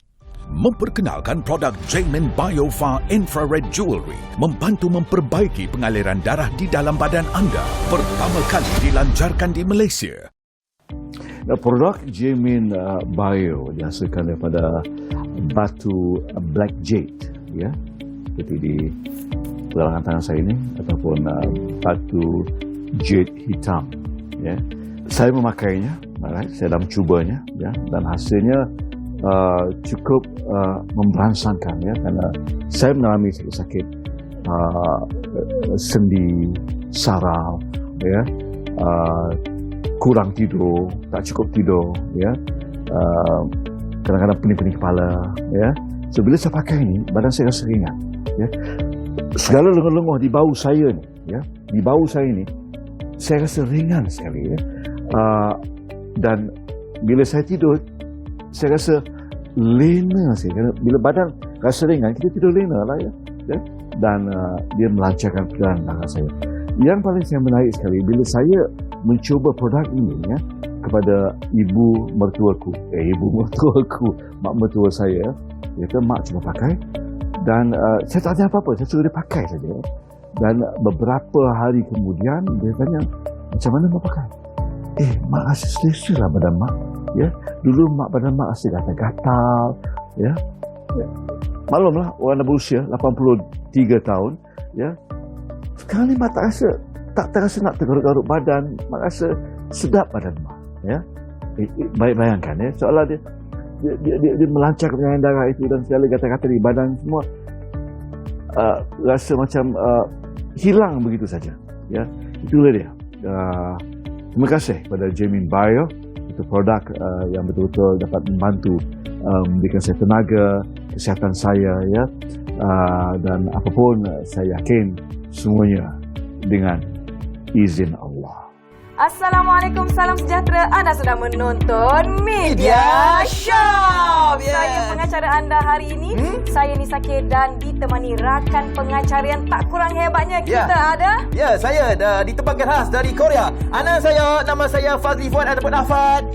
Tapi tak pelik ke? Kenapa agaknya saya cakap Korea ni? Itu kita nak tahu, tetapi sebelum itu kita tidak berdua saja di sini.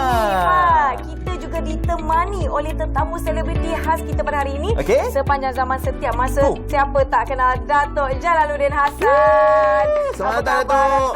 Alhamdulillah, terima kasih kerana menjemput saya. Terima kasih kerana sudi bersama-sama dengan kami hari ini. Bersama saya, Nisa dan Afad di Media Shop. Saya sangat teruja berjumpa dengan anda.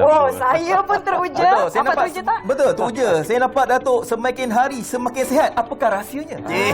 Semakin bertenaga. Mungkin hari ini Datuk ada nak kongsikan dengan kita. Satu pengakuan saya nak buat, ya. Sebelum ini, saya tak pernah kenal, saya tak pernah tahu, saya tak pernah tengok, ya, tak pernah dengar apa itu Jamin Biofar Infrared Jewelry ini, ya, yang dikatakan mempunyai berbagai manfaat. Ya. Alright. Itu kan kita terangkan kemudian, ya. Tapi soalan yang paling penting yang ingin saya tanya, ya, apakah akan berlaku jika peredaran darah kita tidak berjalan dengan lancar? Soalan pertama saya bernilai. Terijatlah. Jawab. Saya ada jawapannya, ya. Tertera di sini, awak lihat. Peredaran darah tidak lancar menyebabkan apa? Ya, kebas. Seperti saya, tangan kebas. Ya, dalam berusia, kebas-kebas tangan. Ya, keletihan. Tangan dan kaki berasa sejuk. Ya, bengkak dan masalah pencernaan. Inilah masalah-masalah yang akan timbul jika pelancaran darah kita tidak berjalan dengan lancar, ya. Jadi bagaimana caranya untuk kita mengatasi masalah ini.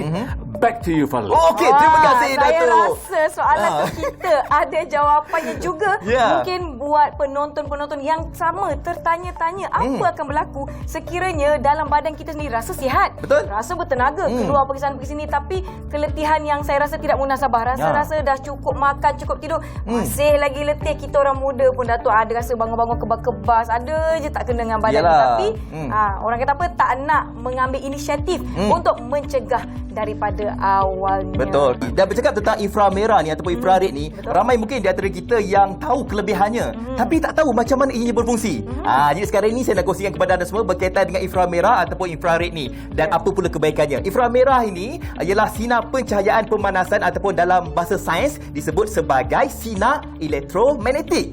Dan ia merupakan keadaan yang moden sekali lah. Okey.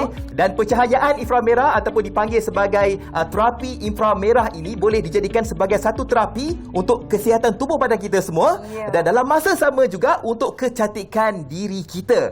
Dan juga ianya sangat-sangat mudah dilakukan. Okey, dan kegunaan infrared ni memang begitu efektif dan juga menakjubkan kerana untuk kesihatan badan kita ini tanpa menggunakan bahan kimia, tanpa menggunakan krim. Tak ada. Kadang-kadang ada orang cakap macam nak dapatkan pelbagai macam untuk kesihatan ni kena telan pilah, apalah. Jadi bahaya kan untuk kesihatan kita kan. Kita tak tahu kesannya dalam jangka masa panjang. Betul. Jadi infrared ni, pencahayaan ni macam contoh, saya dah pakai dah sekarang ni. Ini contohlah kan. Okey, ini dalam ni mengandungi dah ada juga. Infrared ni maksudnya dekat sini ianya dilakukan ataupun proses terapi ini dilakukan pada permukaan kulit dengan cahaya pemanasan menyebabkan berlaku pemanasan pada kulit dan juga suhu kulit ini meningkat. Kalau anda nak rasa sekarang ni, kalau Datuk Yanisa cuba pegang dekat bahagian ni, panas tak? Dia ada warm sikit. Ada warm kan? Tapi tak adalah macam melecur apa semua. Maknanya dekat sini proses terapi itu sedang dilakukan. Infrared itu sedang berfungsi di bahagian lengan kita sekarang ini. Jadi maknanya apabila dah panas kat sini, saluran-saluran mungkinlah kan tak selisih lah, ada yang tersumbat kat bahagian ni. Apabila dah berlaku pemanasan dekat sini, jadi ianya akan melancarkan peredaran darah kita tu, lebih membantu. Maklumlah, cakap mengenai inframerah ni kan sebenarnya berbalik kepada produk di hadapan kita dan apa yang kita pakai ni. Nama dia Jaemin Biopha Infrared Jewellery. Fungsi yang Fad kongsikan ni adalah apa yang boleh dibantu menerusi jewellery yang sedang kita pakai. Macam saya cakap tadi, antaranya melancarkan peredaran darah, membantu proses untuk pengangkutan oksigen. Itu paling penting. Kan kalau dah berkumpul apa semua dekat sini, macam mana oksigen nak masuk? Macam mana oksigen nak berjalan kan? Dan dalam masa sama juga ianya menstabilkan tekanan darah, mengurangi tekanan jantung dan juga merangsang peredaran darah. Itu paling penting sekali. Dapatkan Jaemin Biopha Infrared Jewellery Combo A Set 1, rantai leher bercorak kelopak daun semanggi dengan satu gelang tangan yang bersaiz sederhana dan satu gelang tangan bersaiz kecil. Set 2, rantai leher bercorak geometri dengan satu gelang bersaiz besar dan satu gelang bersaiz sederhana. Harga sebenar setiap set berharga RM1,229, tetapi di Media Shop kami kurangkan menjadi RM369 sahaja. Selain daripada itu, kami ada tawaran istimewa Combo B.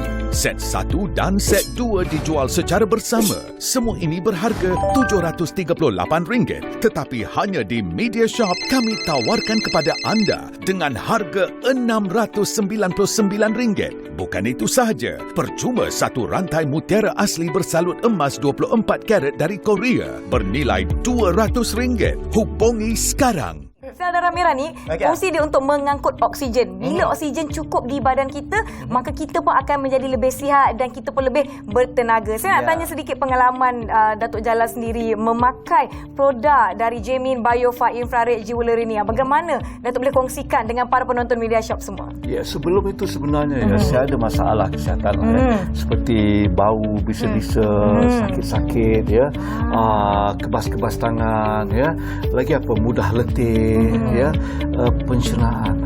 Biasalah orang tua kan. Ya, jadi saya ada masalah itu sebenarnya. Bila saya diperkenalkan dengan produk Jamin Biofa Infrared Jewelry ini, saya tanya, betul ke ni? Betul ke tak betul ya, tu? Betul. Ni sebelum saya kenal produk ini, saya melakukan senaman. Senaman untuk mengatasi masalah saya ini. Tapi sebagai orang yang dah berusia, senaman pun kena hati-hati. Dia tak boleh push diri kita. Kerana ini melibatkan jantung kita nanti. Ya. Saya bila diperkenalkan produk ini, saya dengan penuh pertanyaan, penuh sangkaan ya. Tapi saya juga nak memakainya. Bila saya pakai, dia dalam bentuk rantai. Ada rasa perubahan? Yang rantai saya pakai. Oh, seperti yang saya pakai sekarang ni. Baik. Digelang, saya letak sini, kiri dan kanan. Dah macam majlis kan. Jadi bila saya pakai tu, bila saya rasa kenapa macam ringan je badan aku ni? Perubahan. Dia mula terasa. Tapi saya tidak mau meyakini. Dia tidak mau overconfident. Saya kata saya perlu mengambil masa lagi. Right?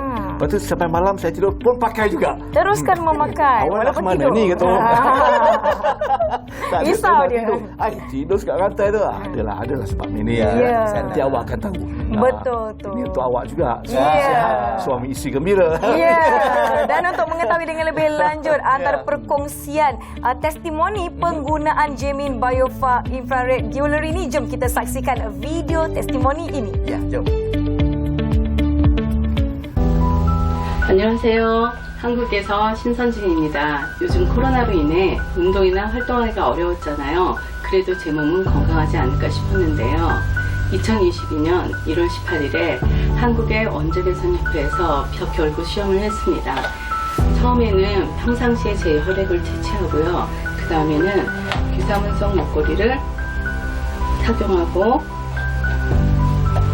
팔찌를 착용하고 발찌도 함께 착용하고 30분간 이렇게 있다가 다시 혈액을 채취하였습니다. 자, 제가 두 장의 사진을 보여드리겠습니다. 착용 전의 사진과 착용 후의 사진인데요. 착용 전후의 혈액이 이렇게 달라질 줄 몰랐습니다. 제 혈액의 상태가 이렇게 나쁘게 나올 줄 전혀 몰랐습니다.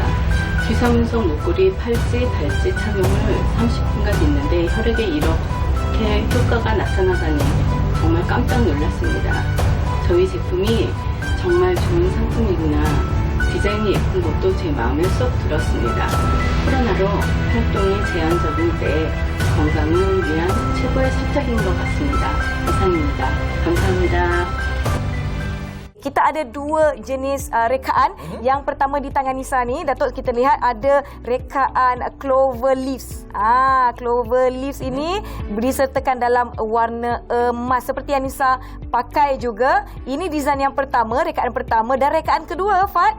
Di tangan Fad ada rekaan yang kedua. Okey, ini rekaan yang kedua yang ada dekat tangan saya ini. Ini sesuai lah.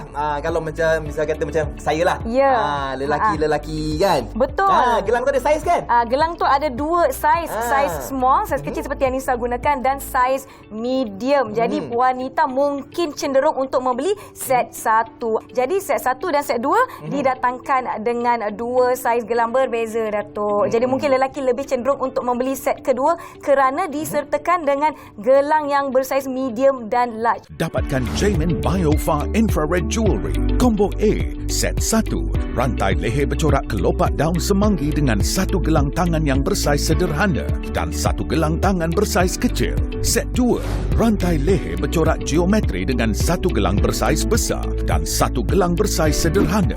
Harga sebenar setiap set berharga RM1,229, tetapi di Media Shop kami kurangkan menjadi RM369 sahaja. Selain daripada itu, kami ada tawaran istimewa Combo B. Set 1 dan set 2 dijual secara bersama. Semua ini berharga RM738, tetapi hanya di Media Shop kami tawarkan kepada anda dengan harga RM699. Bukan itu sahaja, percuma satu rantai mutiara asli bersalut emas 24 karat dari Korea bernilai RM200. Hubungi sekarang. Kita beli juga, tapi mungkin pemahaman penonton ingin mengetahui tentang macam mana biomagnetik ini berfungsi. Okey, jadi saya nak terangkan kepada anda semua, kalau anda dapat lihat di tangan saya sekarang ini macam mana ianya berfungsi. Kita lihat ada arteri, okey, dan juga ke jantung. Maknanya dekat sini saluran di dalam arteri ini akan pump darah terus ke jantung. Jadi sebab itulah kita harus menggunakan Jaemin Bio Far Infrared Jewelry ni. Okey, dan anda lihat di sini diagram peredaran darah. Peredaran darah melalui kapilari ini, kalau anda lihat dekat sini, ianya menghasilkan lebih banyak ruang untuk membenarkan lebih banyak oksigen masuk dan juga membebaskan tenaga. Anda lihat dekat gambar ini, okey? Di atasnya itu tanpa medan magnet. Kita lihat, Nisa, tersusun dia sel darah itu. Kapilari, nampak tak? Tu kapilari yang berhana kan? Mana boleh rapat-rapat macam tu? Mana boleh sel rapat-rapat darah macam pun tu? kena ada penjarakan sosial. Betul. Jadi apabila kita dah menggunakan dengan medan magnet ini, anda dapat saksikan sel darah ini telah pun terbuka, terurai. Jadi maknanya oksigen akan mula masuk dengan kata orang tu lebih banyak dan lebih efisien lah ya. Betul, lebih efisien. Dan gambar di bulat itu pun kita dapat lihat tanpa medan magnet dan juga dengan medan magnet. Jadi ianya macam terkumpul. Kalau kita tanpa medan magnet ni, ianya macam terkumpul. Jadi apabila kita dah menggunakan produk ini dengan medan magnet, ianya boleh terurai, terbuka. Jadi memudahkan oksigen untuk masuk ke dalam tubuh badan kita. Jadi bagi Jaemin Bio Far Infrared Jewelry ini ada perbezaannya dengan produk yang ada di pasaran yang orang kata nampak serupa tapi tak sama. Di tangan saya inilah dia, Jaemin Bio Far Infrared Jewelry. Fat pun ada. Okey, saya dan ada. Saya ada satu untuk Datuk. Silakan. Yang mana yang tu? ini. Oh, yang ini. Nampak sama tapi tak serupa. Serupa tapi tak sama. Lebih kurang je lah ya kan. Lain macam saya tengok. Lebih kurang kan? Lebih kurang tapi nampak Datuk punya macam tak bersinar-sinar. Tak bersinar-sinar. Macam yang Nisa pegang sekarang ni nampak macam bercahaya, bersinar, dia punya pantulan ni macam. Betul, disebabkan ianya memantul cahaya lebih reflektif. Kita nampak warna hitamnya seperti warna macam ala-ala kelabu gelap seperti. Sebenarnya dia warna hitam tapi disebabkan dia ada fungsi-fungsi reflektif. Alah, beza warna aja. Bukan sekadar itu, Datuk. Mesti nak tunjuk, kita angkat tinggi sikit. Kita nak tunjuk pada penonton di Media Shop juga. Afad boleh perhatikan betul-betul ya. Disebabkan produk daripada Jaemin Bio Far Infrared Jewelry ini diperbuat daripada black jade. Dia mengandungi medan elektromagnetik seperti yang Afad telah jelaskan sebentar tadi. Ianya terjadi seperti ini. Tering. Oh, dia melekat. Alah, saya pun boleh buat. Cuba Datuk tengok. Lagi-lagi. Boleh? Tu dah melekat lah. Cuba lepas. Tak boleh. Datuk punya tak tulen dah, Datuk. Tengok. Dia boleh direrakan dan masih boleh dilekatkan. Kerana dia ada medan elektromagnetik sesama mereka. Nampak tak perbezaannya? Betul. Ini menunjukkan bahawa Jaemin Bio Far nampak sama ya. Nampak sama kan? Tapi lain pula kuasanya ya. Ya, kalau nak dapat yang asli jangan lupa untuk hubungi Media Shop dan dapatkan dengan harga yang kita telah kongsikan tadi, Datuk. Jimat sesungguh-sungguhnya jimat. Yang penting yang asli ini diperbuat daripada black jade yang mempunyai komponen-komponen batuan mineral orang kata apa daripada bumi yang sungguh-sungguh bermanfaat. Berbanding seperti ini sebenarnya diperbuat daripada kandungan powder. Powder ni maknanya komponen-komponen natural juga tapi dia lemah. Dia tak seperti kita punya Jaemin Bio Far Infrared Jewelry ni. Sekarang kita nak lihat, Datuk, kita ada perkongsian satu lagi testimoni. Apakah yang terjadi? Jom sama-sama kita saksikan. Ya, jom. Alhamdulillah, produk Jaemin Bio Far Infrared ni membantu saya untuk melancarkan perjalanan darah saya. Saya juga selalu mengalami masalah migraine. Selalu sangat migraine bila kita dalam kereta aircon, lepas tu keluar panas, lepas tu masuk aircon lagi, lepas tu ke sana ke sini. Bila kita berhadapan dengan ramai orang, kita kepala cepat sakit. Ya, bila pakai rantai ni, siapa-siapa yang pakai mesti akan rasa perubahan tu. Kita akan rasa macam betul lah, pakai ni kita rasa lega sikit lah. Kita rasa ringan badan kita dan kita nak melangkah tu pun kita tak rasa berat. Kita rasa perjalanan tu tidak memenatkan kan. Kadang-kadang bila perjalanan jauh pun buatkan kita rasa je lemahnya sampai tak larat nak buat kerja, nak buat apa kan. Tapi ini sampai selalunya saya sampai ke satu destinasi tu, macam saya selalu pergi promosi jual peluk kuning saya kan. memang sampai tu macam ya Allah penatnya nak buat kerja tu, nak pergi jual pulut lah apa kan. Tapi bila saya dengan adanya rantai Jamie Bayo ni, saya rasa lebih lega lah. Dia membantu saya untuk melancarkan perjalanan darah dan membuatkan saya lebih kuat dan bertenaga.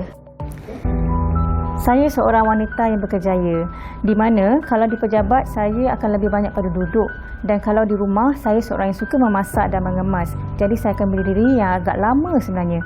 Dan bila faktor usia saya pun dah 40-an, jadi saya akan rasa kadang-kadang tangan saya kebas, kaki saya kebas, dan kadang-kadang saya rasa letih, tak bertenaga sebenarnya. Jadi saya mencarilah apa kaedah perawatan yang boleh mengatasi masalah ini. Dan selepas saya mengenali dan menggunakan Jamin Bayo Far Infrared Jewellery ni, saya merasai kelainan di mana apa yang masalah saya tadi, kebas hilang, saya tidak letih, saya tidak lesu dan saya bertenaga sebenarnya. Dan saya rasa gembira dengan apa yang hasil yang saya alami sekarang. Jadi saya mengesyorkan kepada semua untuk mencuba produk ini. Terima kasih Jamin Bayo Far Infrared Jewellery. Jadi apa yang ditunggu lagi? Jom beramai-ramai kita dapatkan Jamin Bayo Far Infrared Jewellery ini untuk kita menjaga kesihatan diri kita, insya-Allah. Dan kalau anda pakai ini, jangan risau, sel darah merah kita ini akan lancar berjalan terus ke jantung dan seluruh badan kita, insya-Allah. Okey, bercakap tentang ini dia, batu yang sangat-sangat asli, batu yang sangat unik yang kita ambil daripada pergunungan Korea. Batu yang dipanggil sebagai batu Black Jade. Atau bahasa Inggerisnya Black Jade. Gisa munsuk tu bahasa Korea. Jadi kita nak sebut gisa munsuk. Betul. Jadi kita nak membuktikan keasliannya dengan cara kita bakar. Datuk dah bakar tu? Kita bakar. Bakar je. Kita bakar je. Okey. Jadi apabila kita dah bakar, kita lihat hasilnya. Andai kata batu ini adalah batu asli, Gisa munsuk ini, maknanya mungkin batu ini akan lebih memancar lagi. Betul. Batu ini akan bersinar lagi. Tetapi kalau andai kata batu ini batu tiruan yang dibuat daripada powder ataupun serbuk dan sebagainya. Jadi apa Nisa? Dia mungkin cair. Cair mungkin. Dia mungkin telerai Datuk kan. Tak nampak rupa batu dah masa tu. Ya, benar. Jadi itulah bagaimana kita nak menentukan keasliannya selain daripada anda membeli terus dari kami di Media Shop. Ini juga dijual di Korea, tapi di Korea harga dia mahal kan Datuk kan? Mahal. Mungkin Datuk boleh kongsikan kalau kita pergi ke laman web jualan di Korea, berapa harga dia Datuk? Perbezaan harga Media Shop dan harga di Korea ya. Di Korea harganya 550,000. Mahal. Kan setengah juta ringgit. Dalam wang ringgit won lah ya. Okey. Tapi di Malaysia harganya 1919. Tapi di Media Shop kita jual dengan harga yang istimewa. Berapa? 1229. Tetapi ada tawaran istimewa. Combo A 369. Combo B dicantumkan lagi dua barang ini. Percuma lagi satu. Patutnya 738. Betul? Satu lagi hadiah percuma.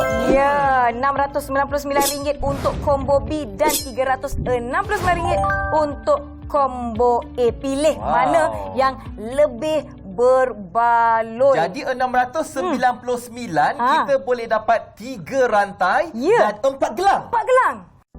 목걸이가 제가 어머니한테 6개월 전에 선물해드린 제이민 목걸이입니다.